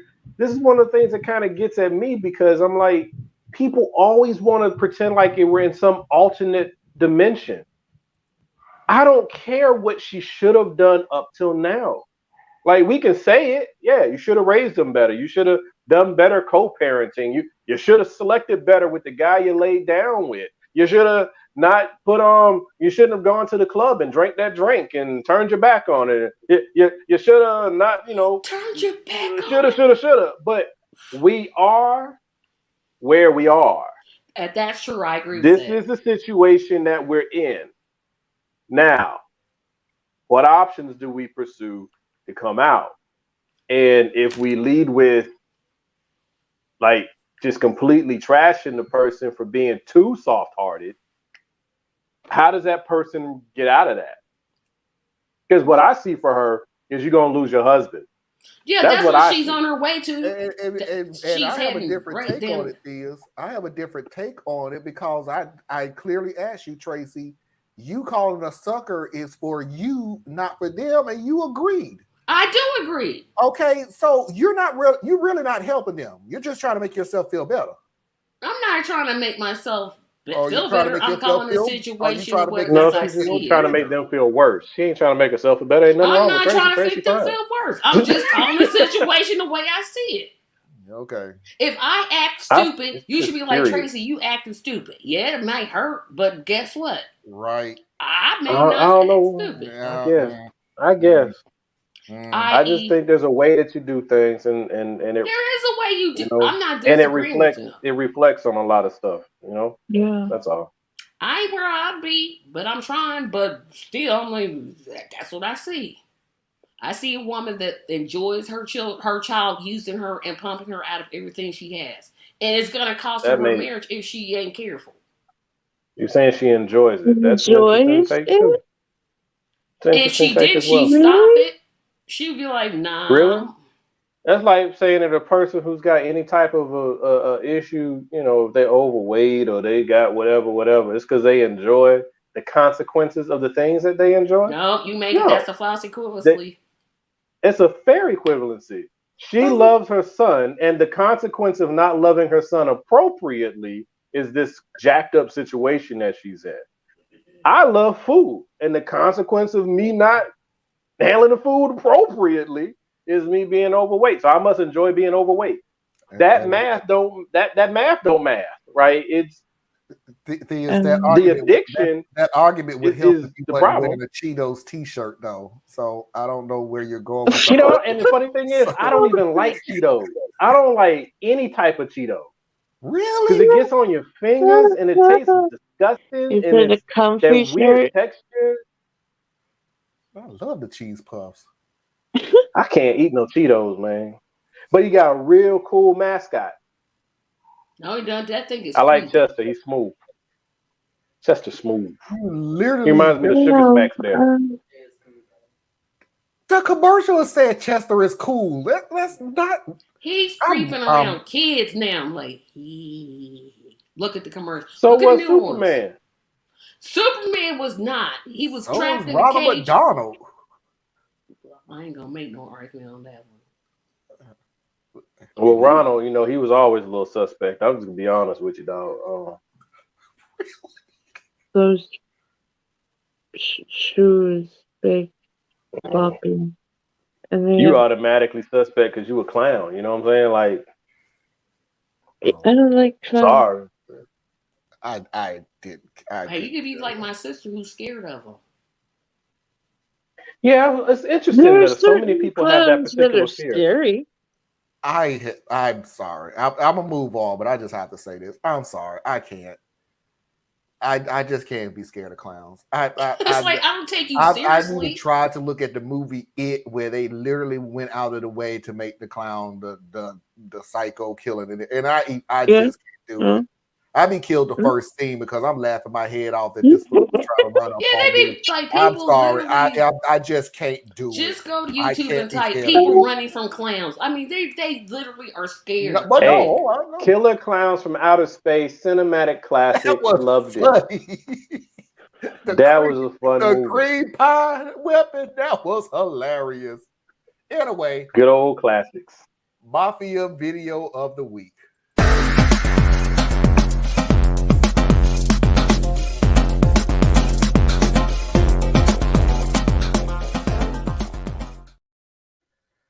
So we have two today.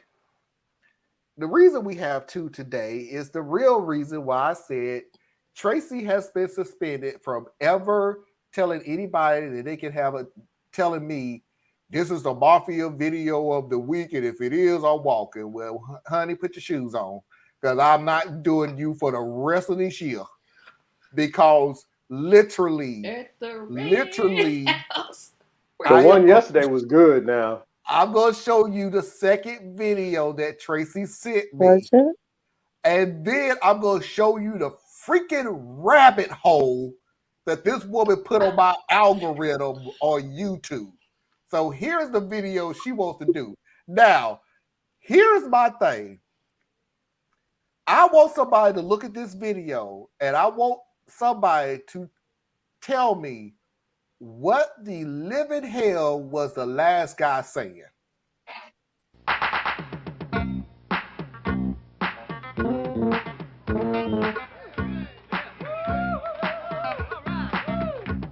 I'm Laura Mosley. I'm Patsy Hughes. I'm Jan Bradshaw. And we're all enthused with the Order to Build Back Office crew, bringing the Super Broker team to you. We are the best sales rep crew, doing the Super Broker show for you. We're so bad, we know we're good. Nobody messes with us.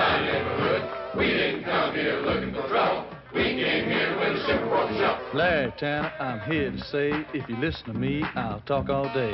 Have a lot of bread rabbit on your cakes, best thing you'll eat, for goodness sakes. I didn't come here to pop my bubble, I came here to win the Super Broker Shovel. Hello, everybody. I'm Charlie Carson. When it's time to sell, I preach like a parson. Vermont made, sweet as she can be, finest syrup from the maple tree.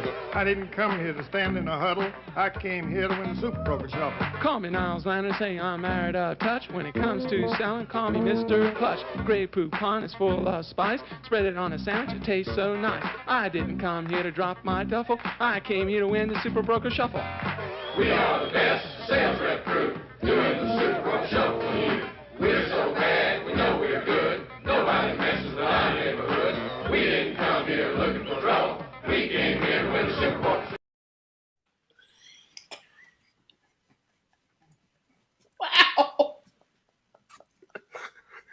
Wow, that's all I can say. Theus wins. That face is into it right now. Theus had that face the whole time during the video. Theus wins the off-camera video look. Theus was like, the hell am I watching? What's the And look, I saw the video. I still don't even know what they were saying. Super Broker Shuffle. They was doing it. If you remember, broker. Oh, Remember the Super Bowl Shuffle in 1985 when the Bears won the Super Bowl? They did a song. They were spoofing that. They were saying Super Broker Shuffle. Super Broker. They're brokers. Yeah, I missed that. What the hell that company was? That's why I was like, what is that? A grocery But they was store? clapping like, hey, they was clapping on 1 and 2. And that's normal. Yeah, that's they clap on the upbeat and the downbeat. It's okay. Just whichever one work for you. Anybody, y'all just pick one and run with it. And if you get confused, pick a new one and just keep clapping. It's okay. But what got me, I don't remember his name. His name was Charles or something. The second dude, and like they woke him up and said, hey, here's your line. But he got better towards the end. But in the beginning, like, Great Poupon. My name is Charles, and I'm in here stock shelves, and I just want to not cause no trouble. No trouble. I'm here to do the Super Bowl shuffle. Anna, you did better than me that you caught the Grey Poupon, because that last guy, when I first heard him, sounded like Boomhauser from King of the Hill. And I went, what the hell is he saying? I had to go to close first to figure out what he was saying. I was like, do you have to play like 4 times for your girl? Oh, that's what he was saying. I had to go to close. I love that they had the enthusiasm. The first like 8 bars of his mumble, I didn't catch. Oh gosh. Slap it on a piece of paper, put it on a slice of bread, and make a sandwich. I didn't come here to make a duffel. Bitch, by the way, y'all stop trying to just find words that rhyme with Super Bowl Shuffle. That's that 80s rap. Super Broker Shuffle. I didn't come here to carry a duffel. I came here with a Super Broker Shuffle. Whatever. Yeah, because everybody else that said trouble, he had to be fancy, see? He had to keep it. He had to keep it street. He had to keep it hood. No. This is worse than the Red House. At the Red House. I like Red House. That was good. No hope, shake my head. I had to say the Red House and the coffee. Those are the best ones. And that one weird one that Tracy had, I don't know if it was on your show or her show. It was 3 people on stage. It was 2 women and then the one guy. And the renewed mind is the key. And he got the dancing and he went in. The renewed mind is the key guy. Not everything is old nostalgia. Let's move on. Keep that in mind, LL. He went down the rabbit hole. I didn't tell him to go down the rabbit hole. Well, yeah, you ain't tell me, Jay. You just okay. So here's the rabbit hole that I went into. Help me out on this one. Let me know if they didn't just go real racist at the end of the video. I say, this must be Frankie and Johnny at St. Claude and Franklin, home of the easiest credit men in town. Newlyweds? Bankrupt on Social Security? When the others say no, we say yes. Let them have it with no problem. Man, I've been everywhere. Everywhere I go, they say no credit, no deal. I need some credit now. You come to the right store, baby. See the special man. Let them have it. Yeah, you're right. I say. Who say I say? Frankie say I say. When all the other stores says no, Frankie says yes. See the special man. Let them have it with no problem. Come see Frankie and Johnny, the easiest credit store in town. And we've got 30 years of making your bad credit good. I got the credit! I say, when you buy from me, you get chicken box free. Right now, Frankie and Johnny's is going to let you have a free 10 or 5-piece chicken box. Tastes like mama. I got the credit! Oh my God. Even I ain't fucking that yes. way. At Wow. the end, You cannot at the blame end, that that was a little on me. racist. That little racist at the end. But Okay, thank you. I thought that was just me. But up until then, I thought they were doing a furniture special at the funeral home because it really felt like a funeral home. Like that's how they dress. Everything was somebody dead in the other room. But you know what? I have to take it back. I'm not gonna call it racist. It was problematic because at some point we got to stop making chicken racist. Everybody likes chicken. Right.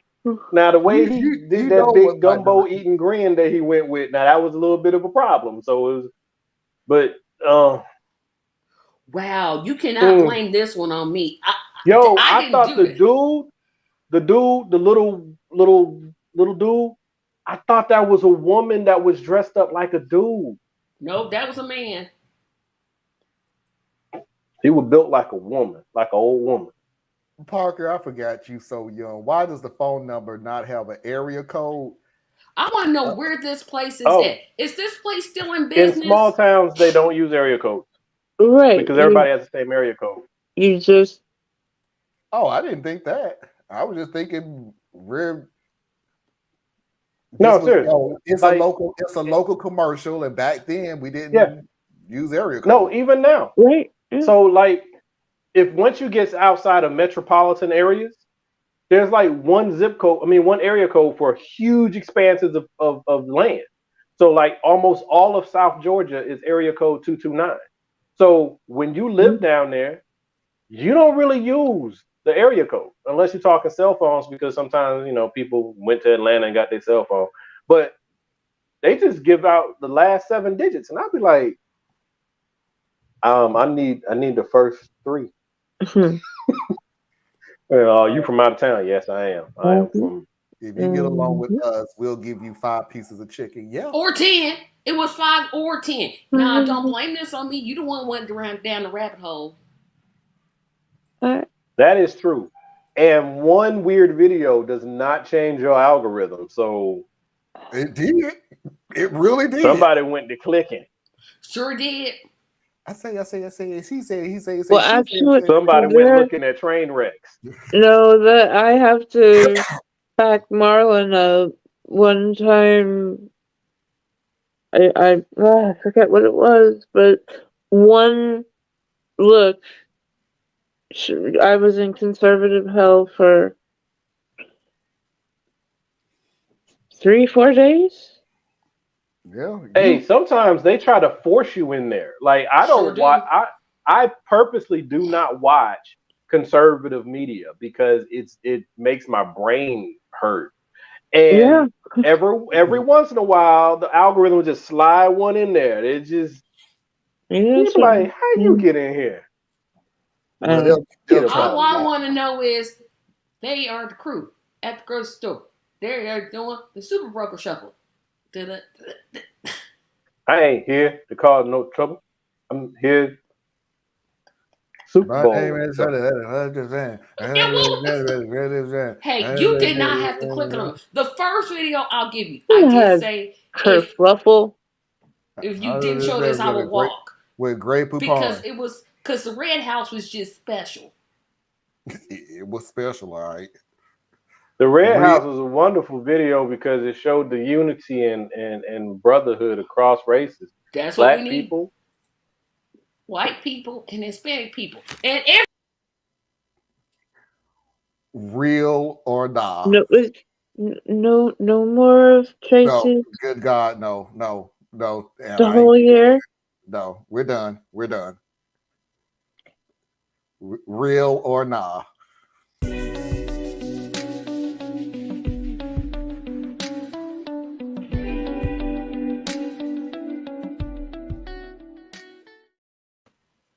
and all people.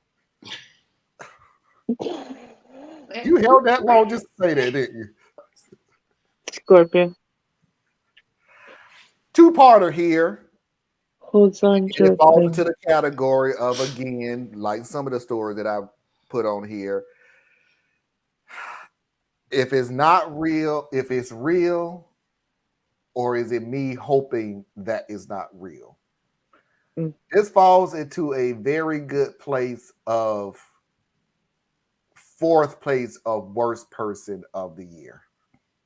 It all started a few weeks ago when we were having dinner with some friends, and one of them in particular began to joke that after 13 years together, surely one of us already got bored of the other one. And that surely the one who got bored first was me because I'm the attractive one in the relationship. And I know that comment affected my husband because that night he joked that he was actually lucky that I paid attention to him. I thought that he would just forget about it, but he didn't. He started asking me all the time if I love him, if I'm happy with him, if I would change something about our relationship, and things like that. Yesterday, while we were talking about it, I told him that I wouldn't replace him for anything or anyone, and he started crying, which was really weird because he rarely cries. I don't like seeing him like this, so I spoke with his sister, who he's really close with. She told me that for weeks, one of our friends has been telling him that he should prepare for the day that I cheat on him or leave him. And she also told him that she thinks that I'm already seeing someone else, that if he wants it to be less painful for him, it's best to open up the relationship. That if she wants, she and her boyfriend can help us open our marriage since it would be easier because we both know them.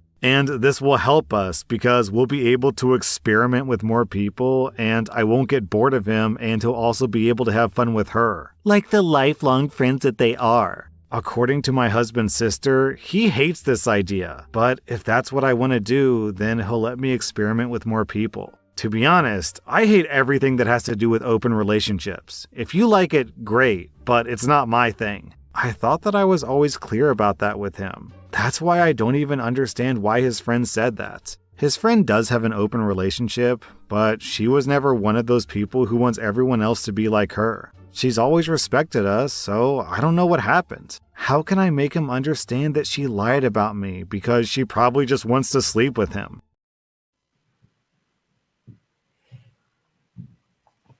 This is real or not, right? Yeah.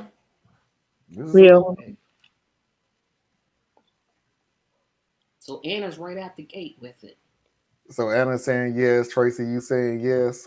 I'm just saying at the Red House, we're white people and black people. You stay focused. Big head. Where Big Head at? Will y'all stay focused? Real or nah? I'm going to say real, but I don't think she wants to sleep with the husband. I think she wants to sleep with the wife. That's what I think. I'll be honest.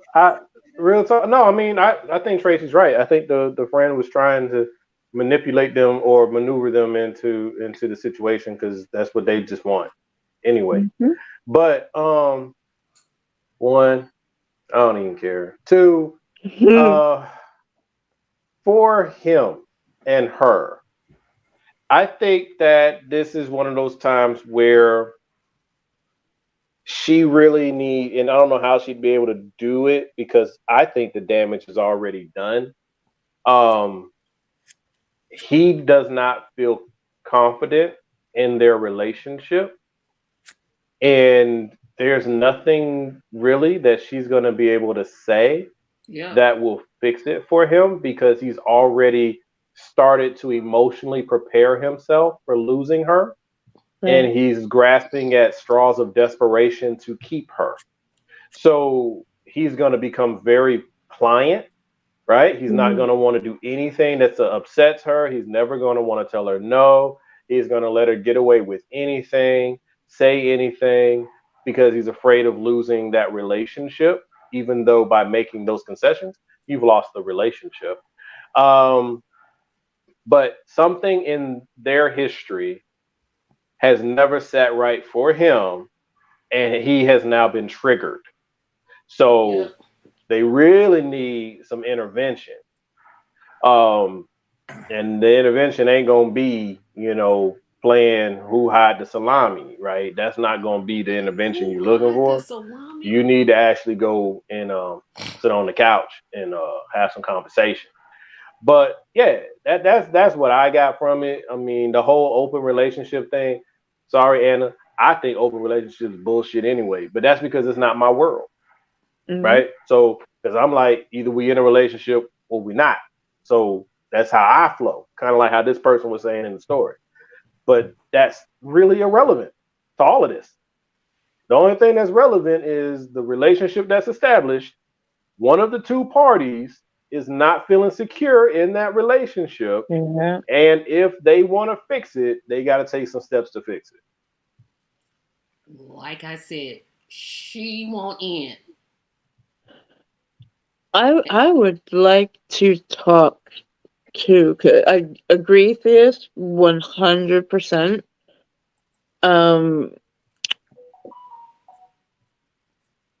To my brothers and sisters out there in the legitimate call community, do not bring up your lifestyle with people as a suggestion for them unless they ask about it first.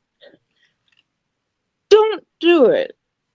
All right, because she's planting seeds in his mind and putting thoughts in his head. Probably weren't there, and she's just saying, "Oh, she'll cheat on you, so you might as well experiment." What the bleep? Girl, look sit at down what somewhere. you are doing to that young man's head. He is already insecure, and you have now probably given him some More lifelong reasons. issues. Yep, and don't care because she want a piece of that action. Or they think it's fun. It's entertaining. Yep. It's all right. it's fun. I didn't mean nothing by it. That's the sick part. You don't plan. This is why you gotta be careful what you say to people. You Have can't go some around more and plant respect for ideas yourself and your lifestyle. If you're gonna live it, have some respect. That's like who called who a punk? You've used the term lifestyle a few times, and I don't see how open relationship fits into legitimidiquai, right? Like, open relationship is just is a relationship status, right? So, it just feels like, how does that get sucked into that? Because there's people who got whatever the one is where you got two husbands and one wife, and you got there's all these different ways people put their relationships together. That's not legitimidiquai. That's just relationship structures. Right. It all got smushed together with these letters, but you're like oh yeah.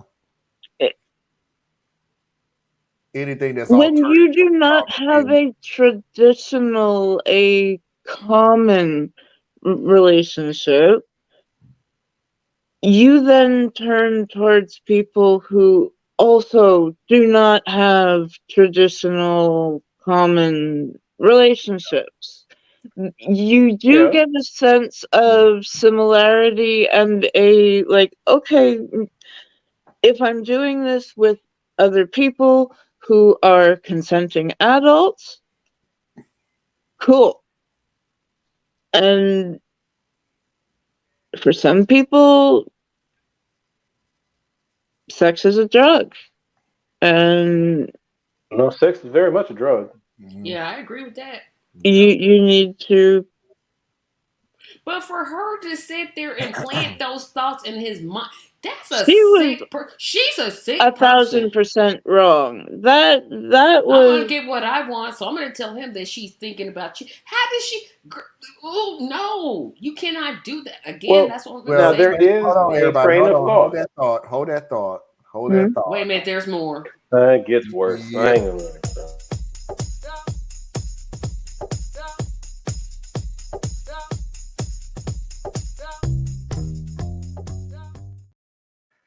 I'll even give you a hint on the next video. He went for it. He believed Nope, it. no. Will you stop? He's now a guessing? What's the Hebrew point? transvestite Filipino impersonator. You said you would let us take a guess. We took a guess. I And now didn't you say hit. take a. No, I literally said take a guess. I said I'll give you a hint. Oh. I never said take a guess. Oh boy. I said well, you I'll know. give you a hint on it. So remember Watch me be right, Anna. Remember what the sister said, that for weeks that she was getting the friend quote was getting into the ear of the husband. It wasn't for weeks. It was for months.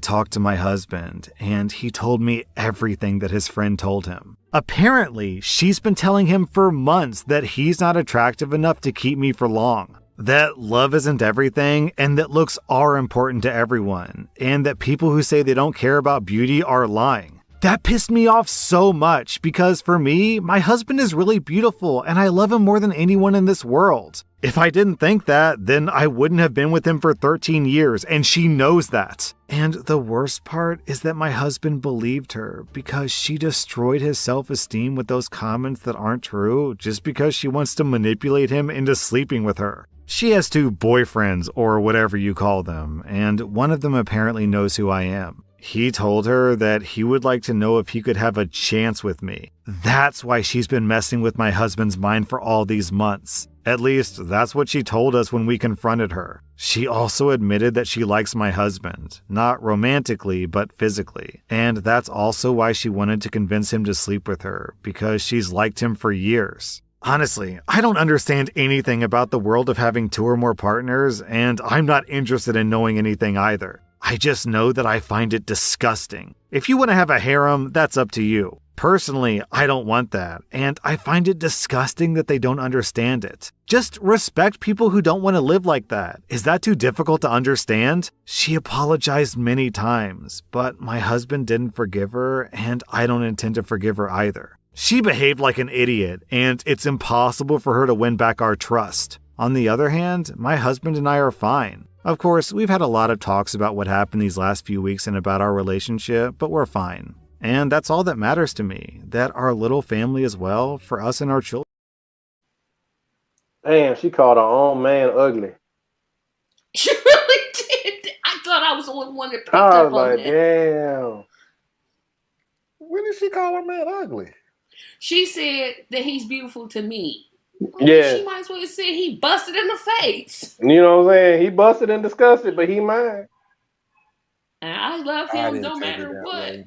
But let's put this no matter what, yo. Let's put this all in perspective real quick. She a terrible person.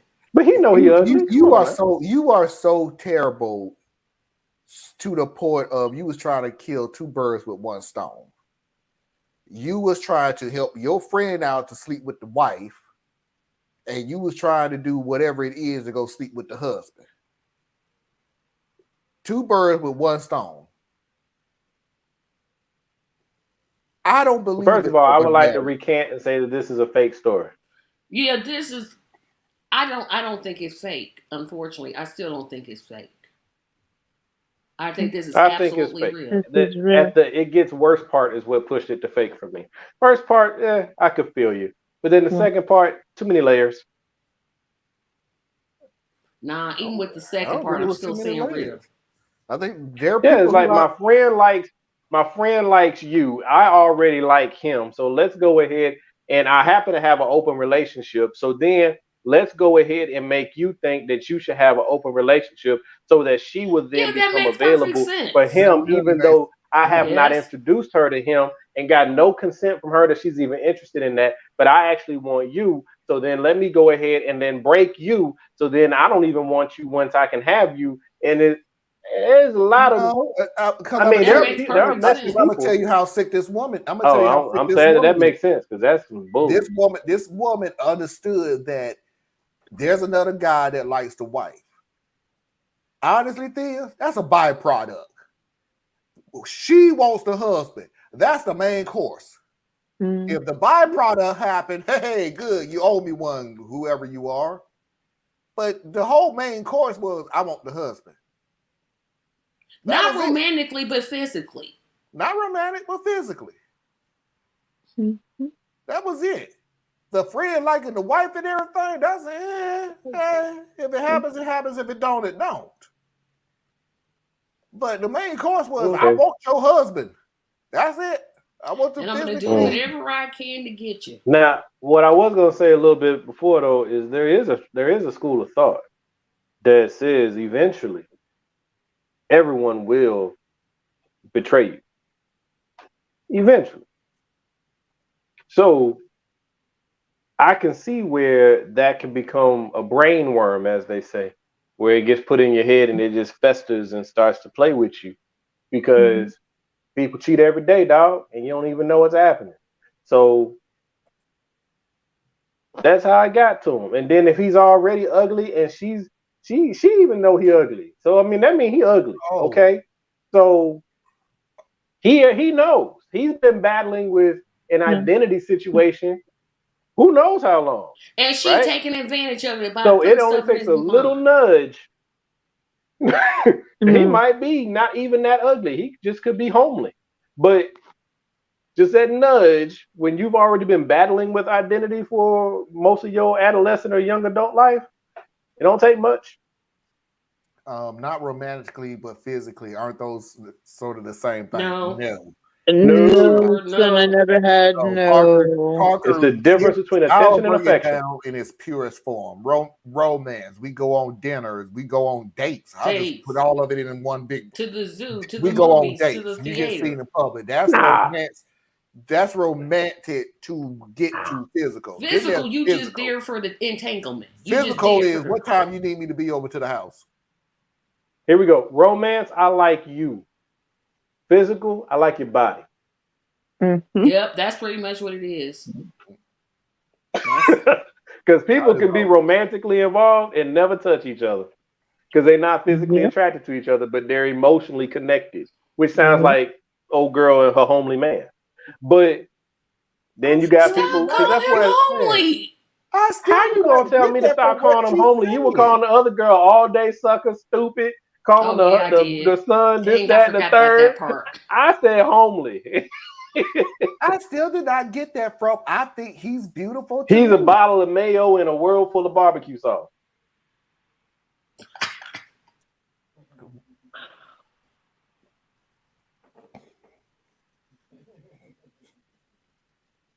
Wow.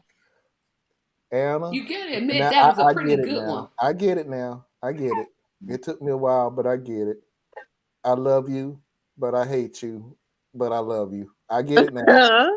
I get it now. It makes perfect sense all the way around now.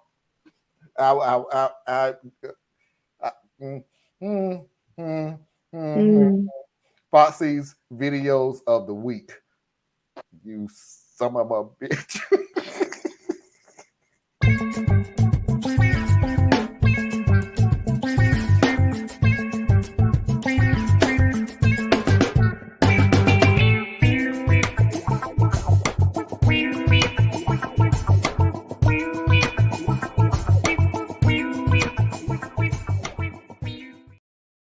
We only have 3 tonight because I don't know how next week is going to be because of the industry I am in. I don't know if they're going to be busy because of Juneteenth or we ain't doing jack because of Juneteenth. So I don't know which direction next week is going to bring. So just in case it's the first part of it, want to get me some rest. So who knows?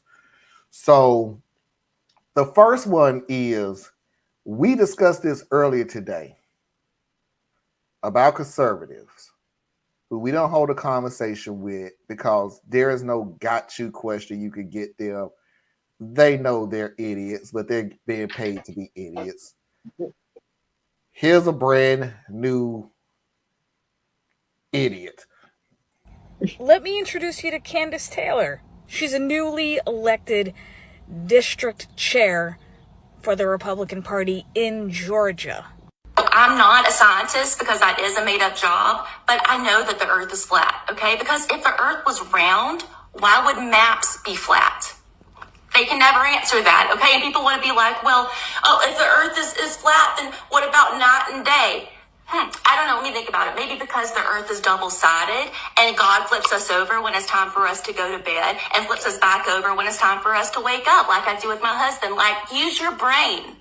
Use your head for a minute. If the Earth was round like a globe, everything would be falling off of it. All the oceans would be dripping down it like ice cream, okay? Unless the Earth is a DQ blizzard where nothing falls out. But even then, sometimes things do fall out and they do have to give you your money back. So that doesn't really make sense to me. They're trying so hard to make us think the Earth is a globe. I see globes on TV, globes at my children's school. I saw a globe at Hobby Lobby, a place of worship. Hobby Lobby, there is a globe there. I mean, if I were a normal person, there would be a globe behind me, but I have a rotary telephone that's not hooked up to anything, so Bill Gates can't track me, okay? Because I'm using my head. Elected. How are we supposed to get along with these people? How are we expected to respect the other side? Conservatives always get really upset when we question their intelligence. Here is your elected leader saying that the Earth is flat, and her evidence is a Dairy Queen dessert. I work with someone like this, and it's absolutely exhausting. Yet, at the same time, I just wish I had a fraction of their confidence, you know? Could I possibly be mistaken about something? No. It's the millions of experts who are wrong.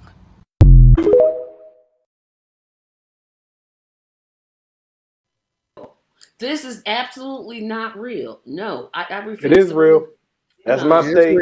She's a real person. This is a real thing she did. Tracy, Yep. every time they put stuff like this up, I look up the person. Every time I put videos up and I think it's a parody, I look the person up. She is an elected official. Did she say she's not a legitimate scientist? She said every last bit of it. No, she said scientists are not legitimate. Scientists, the people that went to universities and studied, but because the universities are liberal school or liberal centers of indoctrination. This woman said Hobby Lobby is a place of worship. God flips us over like a pancake, Tracy. Like I do my husband. Do you physically flip your husband over? My favorite part was she tried to play it off like we the dumb ones by going, well, we got night and day. Let me think. Maybe because God flipped us over, use our hands, people. Use our like. And then here's the thing. See now, I want to see God's spatula. Yeah, that's an awful big God spatula. Don't need a spatula. He don't got to use a spatula because his brain flipped. But see, here's the thing. We actually, on the end of the earth are these two spits that stick into it so that it can rotate on the spindle. And it just, so he just got to flip it like that. But here's the thing. All right, genius lady, you said that the globe, it wouldn't work because the water will fall off of it, because you know nothing about centripetal motion. You know nothing about nothing. All right, if it wasn't in the book, you don't believe it's real. Okay, and you barely read the book, and I don't know what version you was in because it did that. I don't know nobody came away that stupid. But anyway, you say the water will fall off of the earth if it's a globe, but the water wouldn't fall off when God flips us over? She compared the earth to a Dairy Queen blizzard. When it flips. The Dairy Queen blizzard. I have yet to figure that one out, Foxy. I got this. You got to send me this lady's video. A place of worship. Because Hobby Lobby was one of the first ones to stand up and oppose the evil legitimatized having rights. and they were the ones who made it so they would not allow the I health still refuse insurance to believe companies to this. force people to help people with birth control. I don't So that believe made this. them I do not believe that this religious. lady is real. I do not. That's why I I don't will give a not. damn. I told you. I don't give a damn if I need But this is what sprinkles I said. or glitter or whatever. I ain't going to Hobby Lobby. I ain't buying nothing from Hobby Lobby. Ain't nothing I can buy from Hobby Lobby. I ain't going there. No. I literally have Big a old reason scary to go to place. Hobby Lobby. Screw that. GLC, she just made my IQ drop by 40 Just points. for chance. I don't know what JFC stands for. Jesus effing. Just for kicks? Okay. No, Thank Jesus. Effing Yeah. crap. So, but here's the thing. Check this out, though. One of the points that the lady at the end made, she was like, "We these people we supposed to try to work with, and stuff." And it's like, first of all, once again, take me right on back to the media, and I'm not coming at the media like the right wing does. No, I'm talking about the media as far as their global system that's just trying to make money. And so they're the ones that are sitting there telling you that you're supposed to be reasonable and compassionate and work with you. No. So Parker is saying that's not the real Kristen I couldn't Taylor. believe That that. was Nobody was could doing a say that parody. stuff. Okay. Because I looked up the name. You saying that ain't the real woman? Because that's one I saw. That wasn't. No, wait a minute. I'm gonna. Hang on. But if Parker said it ain't real, it ain't real because he's real good with Parker, yeah, Parker I says it. trust it. 9 out of 10. What is it with the name Candace? Thank you. I was gonna ask that question myself. Why is it always somebody named Candace? Woo. She Hold couldn't. on, y'all. I'm finna do something real quick. Hold on. No, I'm gonna look at this name. Forgive me. Oh wait, yeah. Wow. Hold on. Let me introduce you to Candace Taylor. She's a newly elected district chair for the Republican Party in Georgia. I'm not a scientist because that is a made-up job, but I know that the Earth is flat, okay? Because if the Earth was round, why would maps... You're right. That's not her. Can't be. That's not her. Dang it. Look, hey, I'm gonna have to do some digging because I swear I heard her in an interview talking about that damn flat Earth stuff. But anyway, I looked at her lips a lot more than I Can looked you at see anything this? else. The real Candace lips are a lot thinner than the one that Sorry. was in that video. But also nowadays, and I didn't even think about this, and that's why we gotta be much more careful now. The way that you can deep fake any and anything that you want to. Yeah. AI. So they can use your voice and everything. So okay, thank you, Parker. I really appreciate it. Yeah, that's not her. And she really purposefully, she had her hair a lighter shade. Yeah, it's very obvious that now that I look at the real woman. Send me that video. Wow. I saw this earlier this week. The actual Candace Taylor made a video responding to the send me that video. I would love to look at that. If we can vindicate somebody. This is not that show where close enough, and no, we're not good. This is not that type of show. Because I can't believe people can be that stupid. Nope, I just refuse I to can. believe it. I can. That's why I mean, I can believe that there are people out there that believe it. Because you know who she sounds like? I'll put it to you this way. If I didn't hear so many of the stupid things that these people say, I wouldn't believe it. You know who she sounds like? That one that said don't have an abortion because you could be carrying the Jesus. That fetus might be a Jesus. It might be a Jesus. So sorry if y'all keep putting out this piece of crap all the time, and then somebody do a parody of it, and you made us look bad. Hey, wasn't hard to do. Because I was reading other articles that said she actually believes that the Earth is round, but all the other stuff, I'm like, Hey, sorry. Okay. But yeah, I'll take everything back that I said. That wasn't her. I was completely wrong to put her on there, but I would love to get a hold of that video for her saying something bad. That is not that show. We are not defamatory on this show. You may still be an a-hole, but I don't know because now I realize I don't have any proof of that. So send me the video, and I would like to take a look at it. So I apologize because I don't burn stuff like that. I mean, I would like to see her response to that, and I don't know, Theus, Tracy, are you both curious about? Yeah, because I want. Oh, I don't have much curiosity about anybody on the right, so I'll just take it that I was wrong and move on from there. Because I'm here to fight them. I'm not here to figure them out or understand them. So I don't care. Gotcha. But she does look an awful lot like the actual real one, though. That's why I was like, oh, there is enough features that just like you could mistake them for sisters, though. You could, but you see what I'm saying? Hey, how one of the best ones was when Tina Fey used to impersonate Sarah Palin. Sarah Palin. Yeah, she had changed Russia from my house. That impression, I'm still like, that was eerie. Because she literally changed none of Sarah Palin's words. Like, none of them. I really liked the yeah, but Parker emailed the rest of us. I'm gonna try to get that video up. Yeah, please. I'm gonna try to get that video up next week. I appreciate it. Thank you, Parker. Parker, you're definitely Baby Mafia is Mafia member of the week. I have to say, you've been looking up stuff. You made sure that we knew. Thank you very much. Yeah, she actually does look. I'm like, dang, she looked almost exactly. Looks a lot like her. The Yes, lips are different, but the eyes are the same facial, the same structure. I'm like, okay. If we could situate a picture of the impersonator next to the real. Let me see if I get. Yeah, let's use this one right here. I'm starting to get sleepy, y'all. All right. Yeah, we can't let this go into Monday for reals. Because then that's one day away from Tuesday. Okay. Okay. I'm just saying. What did I say wrong? She's coming in with the facts. Right. Fast and hard. Right.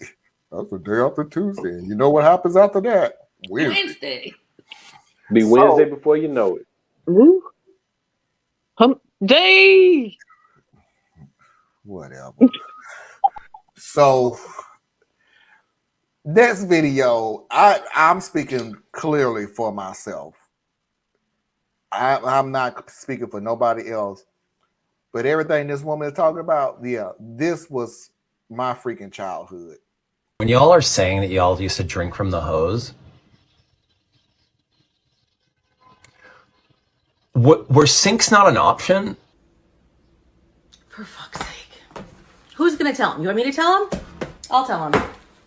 We weren't allowed in the house. I don't know why that's so hard for people to understand. Our childhood was like one never-ending episode of that TV show Survivor, okay? We are indestructible. We've never sat in car seats. Nobody's ever given us swimming lessons. We've all been either shot with a BB gun or stabbed with a fucking jart. The television stations had to make a commercial reminding our parents that they had kids. I shit you not. Every night on the 10 p.m. news, a voice would come on and say, "It's 10 p.m. Do you know where your children are?" To remind our parents that they had fucking kids. So, no, sir, shirtless with the beanie, sinks were not an option.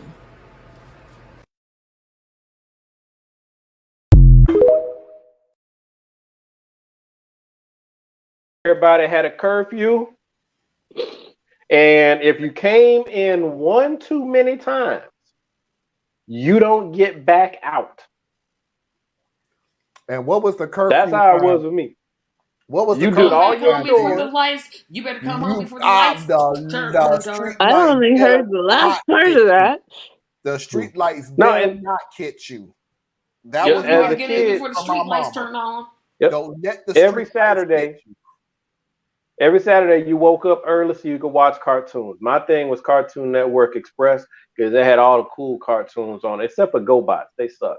But then I had to knock out all my chores. right? So there was a rush to get the bathroom clean, get the kitchen clean, make sure my room was right, and then I could go outside. So when you trying to bust, like you got all your cartoons out early before your parents really even kind of wake up in some cases, then you do your chores. By 10 a.m., everybody hits the street. Everybody out the door. You do not come back except to check in. Like, you had to check, at least in my family, you had to check in once every 2 hours. And then you could come back for lunch if you were hungry. That's it. Yep. Bring your butt up in there one too many times beyond them.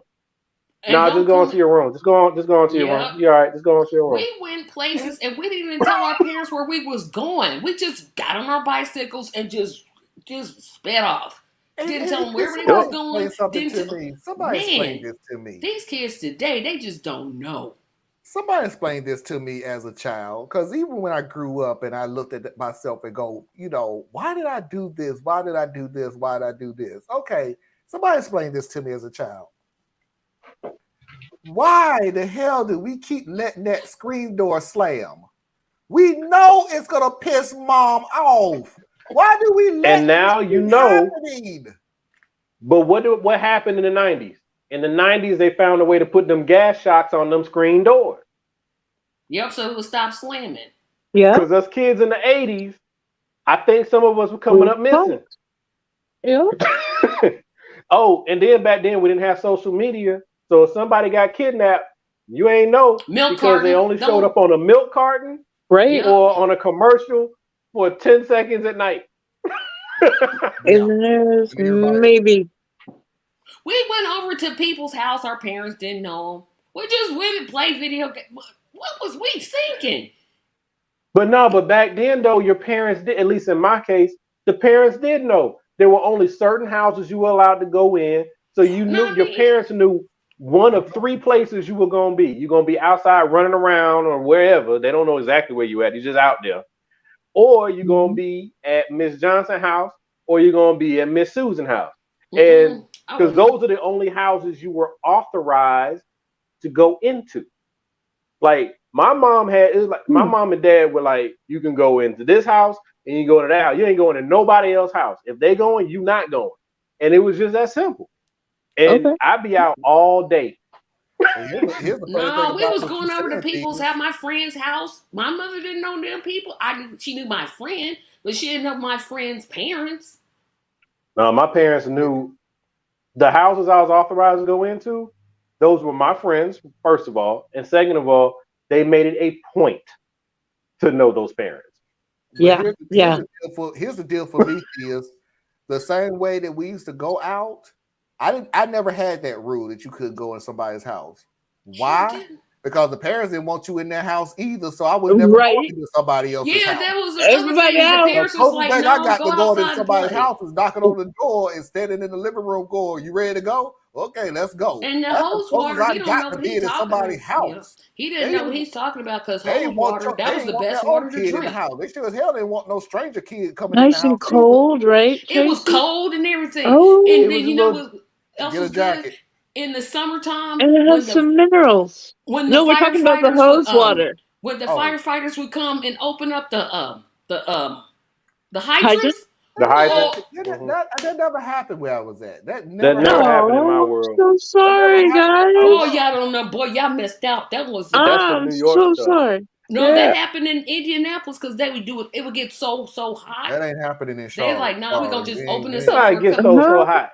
Y'all hot ain't nothing compared to Georgia, North Carolina, South Carolina, Alabama. Y'all don't know hot. Right. I don't know, but for us, it was hot. And so the police, the firefighters would come and open up the hydrant for about 20 minutes, and then they would leave. And then the ice cream truck, don't start me on the joys of the ice cream truck, because one, you had to have pictures so you could know what you wanted. You can't just go up to the ice cream truck talking about Nelly Willie. Parker. We were the ice cream truck you going to. That sounds like the kidnapping. You should have. You have to have pictures to know what you want. How did you go to the ice cream machine? The kidnapper van. You said you had to, there were pictures on the outside of the ice cream truck. Yes, to see what you wanted. Yes. Oh, you made it sound like you had pictures.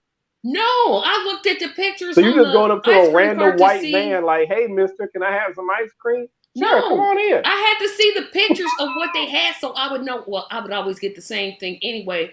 The red, white, and blue freezy thing. Yep, I would get that That came all the in time. the toilet roll paper? Yeah. Mm-hmm. Oh, y'all would open up the fire hydrants. Yeah, we I did got the that, chocolate but then chip cookie one. then the fire department started doing it. Parker, me and my friends had a pager, so what I'm responding to here, folks, is that Parker said that we'd feel old because he got a first phone at, like, what did you say, 5th grade? Hold on, I'll bring it back up. Who? Parker? My kids don't get a phone until middle school. All of y'all That's feel one. old, but I had my first phone in the 5th grade, so it's like 10 or 11 years old. So most of the time, we were pretty easy to contact people. Yeah, I didn't have a phone till I was like 20-some years old. I ain't had a phone until they ain't come out till we were grown, Tracy. Right. Yeah, I'm like, we had 2 quarters. We had pagers, and No, we I didn't had have pagers. I We had a had 2 pager. quarters to I go was to that grown place when I got called my the first phone booth. pager. I was out on my own when I got my first pager.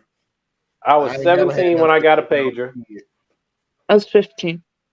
I never And then got a I was pager, but I knew 18 what when they I were. got a cell phone.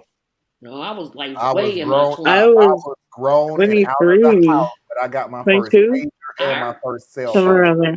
I'm so old. I remember when you had to have good credit But to we're get a couple cell years phone. apart, so that I makes remember sense. that too, Tracy. You had to have good credit. Now they just throw cell phones We had at to you. use my Here, credit take to get a phone. Yeah, but also when you got a phone back then and they gave you a free phone, it was a free phone. Now they be like, hey, you got to lease this. So you're going to pay $40 a month. And if you break your it, you owe phone me is all of worth it. $3,000 to $5,000. They didn't have contracts back then. No, they had They contracts. had contracts. Yeah, but you still it had to wasn't. lease. But you got the phone. Like You got the it's phone. your The phone was You yours really to did keep. get it for free. Shoot, The I phone. remember when you had to dial 1010 plus the number to dial long. Don't make me. Y'all gonna I make ain't me dialed long distance, so I don't know. But I do remember that collect you better calls. I not. remember the one It's like, hey, area hold code. on. I'm gonna call you, but I need you to call me right back. Yeah, that's how you get. Yup. Yeah, that's how you get your quarter. My minutes ain't free till 8.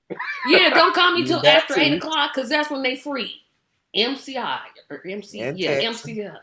MCI. Oh my gosh, we had MCI and they were These kids ain't nightmare. gonna never know. I'm like, y'all ain't gonna never know the But it's joys okay of though. That's how it works. Because I know. every generation, like what my youngest is gonna deal with, I can't even imagine.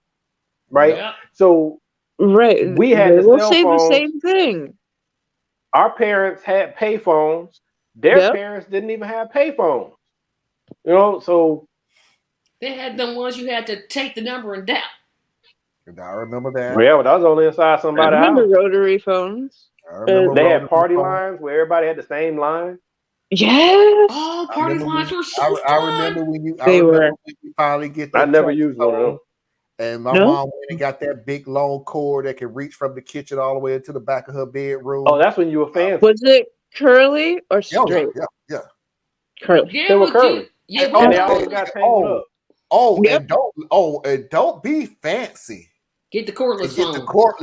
Get the cordless You thought phone. you was on Main Street. You was And making then it. thought you was being Billy because right around the cordless phones was the cell phone that was kind of coming out. So you would walk all the way up the street with the cordless phone, knowing damn well that signal ain't gonna reach your house.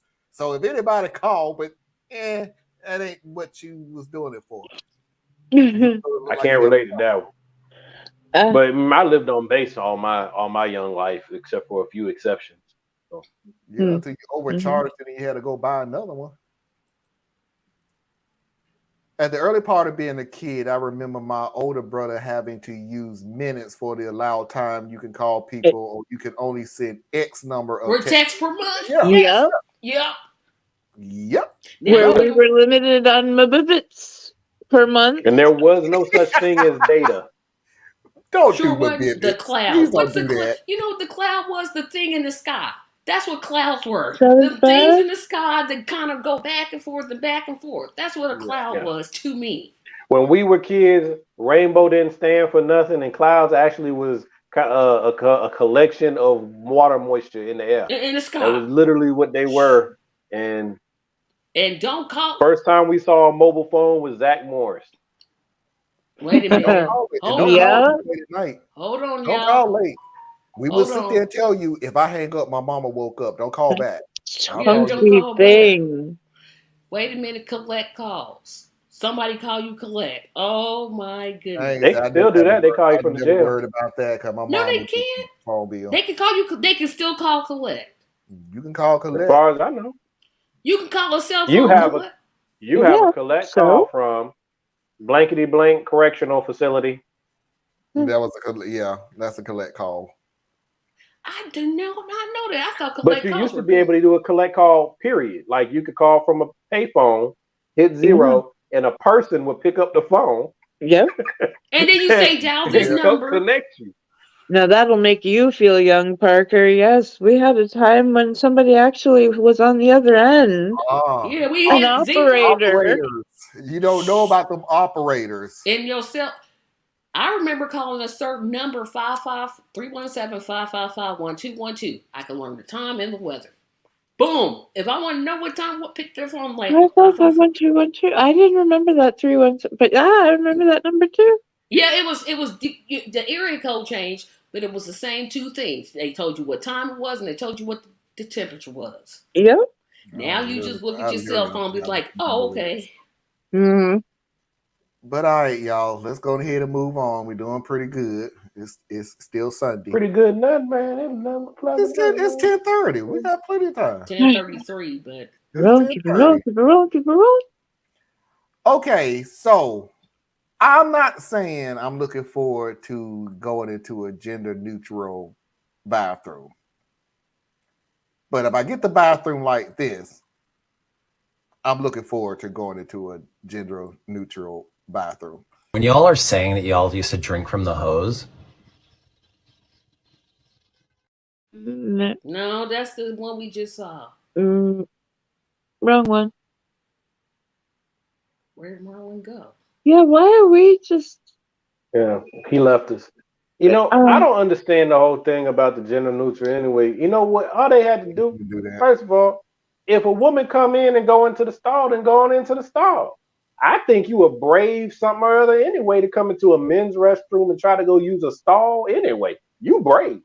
Because that's nasty. I don't use public bathrooms in the first place. That's why I go at home. Right. And they have gender neutral bathrooms in Europe. People just want something to be alarmed about, and it's just, and they'll find anything different and then demonize that. You know what I'm saying? Like, but you got biological. That's how they say it now. Biological boys. Mm-hmm. When they're talking about transgender women, biological boys going into the women's restroom. Let me hit you up on something. If somebody need to pee, they just gonna go pee. We're not hearing about a bunch of people being attacked in the restroom. Now, does it happen? Yeah, it happens every once in a while. Every once in a while, you do have some sick people out there. But you know what happens way more often? People getting shot. People getting abducted. You're not gonna be able to get to my kids. And then, first of all, when mine was little, I had girls. All I had were girls. So if they had to go to the restroom when we were in public, they went with me to the men's restroom. Didn't traumatize name one of them because they walk in with me. We go and we close the stall door. I help them go to the bathroom, and then we go back out. And when they were a little bit older, I'd send them into the women's restroom, and I'd stand right there by the door, and I'd wait for a woman to either, if the kids are taking too long, I would wait for a woman that looked like a mama to come out, and I'd be like, can you go check on my child? Or I would get somebody who has their little kid with them and send them in there. I mean, maybe I was lucky. I don't know. People just want to make things difficult. You know what? You know where you have gender neutral restrooms? In your house. You have gender neutral bathrooms in your own home. You do not designate this bathroom is for the men and this bathroom. No, you don't do that. Shut up. Shut up. And And you know what's funny now? A lot of the bathrooms, they're like that anyway. It's just they're not advertised as gender neutral. They're called family restrooms. Family room. Or they just got both signs on the door. And because you go to Chipotle, they got 2 doors. You go to either one of them, whichever one you want to go and do. They're right there. If somebody's in there, it's locked. No, I love all these people. When I'm going, if I ever made the mistake of going to public restrooms, which I really try not to do, because I ain't one for public restrooms, no way. But my job is to get in the restroom, use the restroom, wash my hands, get out of there as soon as I don't care who's in the stall next to me. I don't care. But these people are taught to be afraid. They're fed fear all day and day. All right, everybody. I found the video. Sorry about that. It took me a while. And this keeps people talking about very superficial, not really mattering issues. Like hunger. And then meanwhile, we have kids going hungry. We have women can't get abortions. We have, and a lot of times abortions are not any kind of birth control. It is that fetus is no longer viable and it needs to be removed.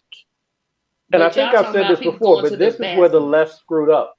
This is where the left screwed up, because the left screws up like this all the time. Mm-hmm. The left went with, we're going to counter whatever the right's saying. So the right was saying no abortion. And the left decided to counter with, a woman should be able to have an abortion whenever she wants to. Wrong argument. You need to be focusing on the fact that a woman should have autonomy of her health care. A woman should have autonomy of her body. Yeah. See, if you have fought on her rights, then it might have been a little bit different. But we get sucked into what the right is saying. And the right, they always going to win in the mud. They get down in there and you they just know how to lose. sling it. I give them credit for that. They know how to sling it. They know how to sling it. They know when to sling. They know how to. But it's funny because, and we say this, I try not to call them stupid, even though a lot of times many of them are very simple-minded. But when you're dealing with a simple-minded audience, you don't need a complex message. Nope. Nope. The people on the right are predisposed to just absorb things and take it on faith and run. That's what they are predisposed to do. But the people on the left are so varied. There's such a huge variety of people on the left, and we challenge everything. So you can't come to us and say, Christians bad. And then we all go, Christians are bad. Yep, Christians are bad. It's not going to work. But on the other side, you could say, transvestites are bad. Yep. They all bad. They all bad. And then they'll just run with it. Mm-hmm. All right. Let me get That's this why video Hillary lost. Let me get this video out. Wow. Yeah. I don't even have an argument with that. I don't even want to feel like even giving that very special introduction to this video anymore, because we already gave the good stuff away. So I'm just gonna play the video. Unisexual bathrooms. You know our love was meant to be the kind of love that lasts forever. And I want you here with me. From tonight until the end of time. You should know, everywhere I go, always on my mind, in my heart, in my soul. Baby, you're the meaning in my life. You're the inspiration.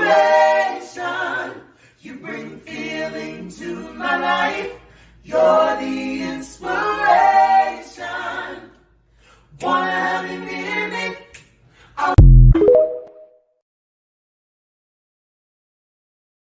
Lip syncing was terrible. Stupid. That video's stupid. But I'm gonna tell you the truth. If I walk in the bathroom and I hear them hitting them acapellas like that, I ain't gonna be singing along. But I showed up be sitting there just. I'm not staying in a public bathroom that long. I'm sorry, it'll stink, it'll smell bad, but I'll still be like, one of y'all gonna have the flu tomorrow, though. Good Now, damn granted, I don't care where it is. The best song that we've had this And the week. acoustics of a bathroom. Oh my God. I'm not staying in a public bathroom that long. That's old school disgusting. bathroom thing is get you a quarter in the school bathroom. Learn how to beatbox. Get that bass beaten off every corner of the bathroom. Woo. I ain't do all that. I did. Just like I was never the one who hung out in the bathroom to smoke or got into the bathroom to fight or none of. I ain't do none of that stuff coming up. I'm coming That in the wasn't me. bathroom, use it, wash my hands, and leave. In fact, I didn't use the bathroom in school. Wait I till you just get didn't, and I'm home. the same way now. When it comes to being at work, I will go pee. At school, I might go pee. I'll never do number two. I will go home first. Is you didn't use the bathroom at school. We couldn't use the bathroom at school. Like That's because y'all were a bunch of bad kids. It's only one thing we could do in the bathroom, and I'll give you a hit. It wasn't number two. That's because y'all was fast. Wait a minute. I'm trying to figure out what else could you do in the bathroom. They were having sex in the bathroom, Tracy. Oh, thank you. Having sex in the bathroom. Ooh. Were you? Some people were. You could only do the number one in the bathroom, Tracy. We couldn't do a number two. Well, why would you do a number one or two in the back? Wait till you get home. Yeah, okay. Nah, if you got to pee, you got to pee. If you gotta go, you gotta go. You people that can hold that for whatever 6 hours or whatever it was, however long you. It is not healthy for. It ain't healthy by foot. You ain't gonna make it. I'm not doing that. I'm not gonna put myself in pain. No, yeah, it's just one thing. It's not healthy. Public bathrooms are. Ugh. They're very disgusting. Ugh, disgusting, terrible, nasty. I'm not gonna hurt myself. No. You know what's funny though? When you see those signs that say "Don't flush the toilet with your feet," I'm like, you ain't talking to me because I'm flushing it with my foot. I'm not touching that. I'm not touching that thing. Because it's either not gonna get flushed or it's using my foot. What you want? Which one you want? One of the two gonna happen. So I'm not using my hand. A really nice compromise here is putting gloves into a bag or something. I don't know. If you have to touch something out there, don't touch where the public's been touching. I ain't gonna do it. I'm gonna just use my foot. It's right there. Put that right on the handle. What you had was a good idea, Anna. I'm just not gonna do it. Yeah, now, granted, we just came out of COVID when I probably might have done it. Yeah, but I didn't. I did kind of. I wore a mask until I got my shot, and I was one of the first ones to get my mask up. I was scared during because I never stopped working during COVID, Anna. So yeah, you will catch me putting gloves on when I left the office. So whatever I touched, and I had my garbage can, I put a garbage can inside my office, obviously, but I had a garbage can outside the office. So everywhere I went, if I went outside my office, I put gloves on. I throw those gloves away before I went inside. And immediately put some sanitizer on and everything else. So yeah, right. Yeah, I did. sometimes Ain't that cute? I gotta we just go. came out of a plague. Me and Fossey talked about that the other day. Whoever knew that COVID would become a period in life? Like people always said, post-pandemic, post-pandemic. Well, to be fair, kind of talking like we're out of it, and we're not. No, George W. Bush and Barack Obama both told us. They each told us, pandemic is coming. George W. Bush was obsessed with the idea that a pandemic was coming. Was he blind? So he set Barack up to be ready with stockpiles and contingency plans, and then Barack just had to keep it going.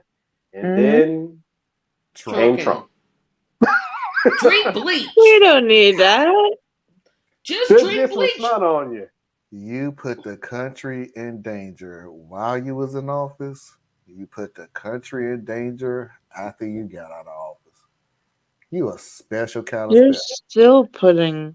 You're a special kind of special, dude. You always wanted to be special. Trump, you are he's special. the one. He's the first ex-president that's ever been charged with a felony. He would definitely. He has secured his spot in the history books. He got 3 spots in the history book. Twice impeached, then indicted, and he got what 3 more that could be possibly coming. You got, and you still got a conviction now. And you still got Georgia. And you still have the January the 6th. They still haven't started. There still hasn't been. They're not gonna get him on Jan 6th. I'm gonna go ahead and tell you that now. Yeah, I'm not too keen on that one. I think they're gonna get him. The only reason I say that, Tracy, is because look at the time frame. The box discovery happened after January 6th. And that went a lot quicker. We're still worried about January 6th, and we're going on now 2.5 years. No, that's fine. The time isn't the issue for me. It's just it's a weaker case. It's all circumstantial. And you now he might have this Jack Smith dude he's a cold cat. So he might have some testimony going on. And the judge who presides over it, I think she's gonna pull up. She may or may not do something. I think we're gonna wait and see. Because she got put on such blast. Enough for this cramping. Sorry. Be right back. So she may or may not do something. We're gonna find out. We'll see. Well, we're gonna go ahead and close the show out. And I'm sorry for anybody who watches this. But, and I have to say this with a kind heart, I try to be fair on this show. I really do. Unfortunately, we have 2 people on this show whose names I'm not going to say, who just determined to be trolls and determined to do the Red House thing and he and Red House when we're not on the subject, and the Red House when we done moved on, and the Red House when we ain't even talking about anything like that. So I have got a countermeasure to the Red House. Why? Just for these reasons. Why, yes, I'm an evil left-wing sheeple snowflake working for the deep state, here to force your wives to get abortions and then leave you for transgender lesbians. Yes, it was us Antifa that stormed the Capitol to make you all look bad so that we can take your guns, spread communism, and blast Cardi B in your churches. And you're never gonna stop us, you're never gonna stop us, you're never gonna stop us, you're never gonna stop us, you're never gonna stop us, you're never gonna stop us. Is it over, Theus? Is it over? We don't know. You know Marlon, he gonna hit the button again just because that's what he do. Why, yes, I'm an evil left-wing sheeple snowflake working for the deep state, here to force your wives to get abortions and then leave you for transgender lesbians. Yes, it was us Antifa that stormed the Capitol to make you all look bad so that we can take your guns, spread communism, and blast Cardi B in your churches. And you're never gonna stop us, you're never gonna stop us, you're never gonna stop us, you're never gonna stop us, you're never gonna stop us, you're never gonna stop us. I feel like he's gonna go into the YMCA thing. I love that song. Red House is still better. Like I said, we all have our tastes. We sure do. Yeah, my taste is good. In your opinion. Tracy, tell everybody where they can find you. You can find all of my fantastic videos at TracyMediaLLC.com. Anna, you feeling better? Getting there. You getting there? Okay. Magnesium cream helps. I understand. Well, just in case you missed it. Why, yes, I'm an evil left-wing sheeple snowflake working for the deep state, here to force your wives to get abortions and then leave you for transgender lesbians. Yes, it was us Antifa that stormed the Capitol to make you all look bad so that we can take your guns, spread communism, and blast Cardi B in your churches. And you're never gonna stop us, you're never gonna stop us, you're never gonna stop us, you're never gonna stop us, you're never gonna stop us, you're never gonna stop us. He took us down for that. Oh boy. Love that song. Is it safe to come up? Yes, Anna, tell everybody where they can find you. BoreliaEtc.com. It's written like somewhere right up there. 2 R's, 1 L. And it's summertime. Be very careful. Well, it's about to be summer. Be careful outside.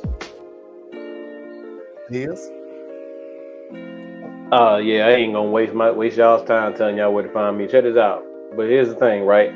I saw on YouTube a special on Borrelia. It was actually about Lyme disease with ticks. So it's like Lyme. That's the scientific. Borrelia is Lyme disease. That's why I say etc. Yeah. But they were saying like there was like other stuff, like you said with the etc. Right? There's other stuff just like tied to it. But though y'all should really look into this for real, because like the ticks, a baby tick, the larva is so small. You cannot see it unless you are specifically staring for it. It's like very, very like tiny. And so it can get on you and feed. And if it's had an opportunity to be on you for 2 or 3 days, that's all the time it really needs to be able to infect you with the Lyme disease. So if you can get to it fast enough, then you'll be okay. Or you can get to a doctor if you start to show symptoms. There is mixed science around how long a tick needs to be attached. There is recorded, all it took was 15 minutes attachment and illness still got through. There's bacteria right in their mouth parts. So, which makes sense because everybody has their own chemistry, and you don't know what the reaction is going to be. We have bacteria in our mouths, so yeah. But yeah, y'all should check our it out. Our bacteria is not compatible. Yeah, please go to And the ticks, the ticks have been moving. Like they were talking about the spread and how they're moving like across the country and into Canada now. And they're like, how'd they get these thousands of miles from the East Coast? It's supposed to be really bad this year. So please, folks, it is going to get worse every year. Yeah. I'm sorry to say it. Like we used to have 30% of ticks infected. We're now at 50% ticks infected. At one point, we will get there. It's just a matter of time. All of them will be infected. So, y'all, protect yourself, get you some off. And when you're going to go through high grass and high stuff like that, make sure that you tuck your socks so that your socks go your pants into your socks.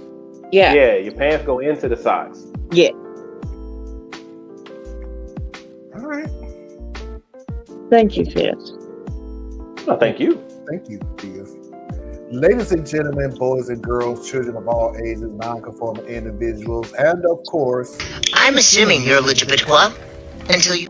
That is our show for tonight. I appreciate Tracy. I appreciate Anna. I appreciate Theus. And we will see you when we see you. Peace. Thank you, Lindsey Graham, for making all of this possible. And you're never gonna stop us, and you're never gonna stop us, and you're never gonna stop us, and you're never gonna stop us, and you're never gonna stop us, and you're never gonna stop us, and you're never gonna stop us, and you're never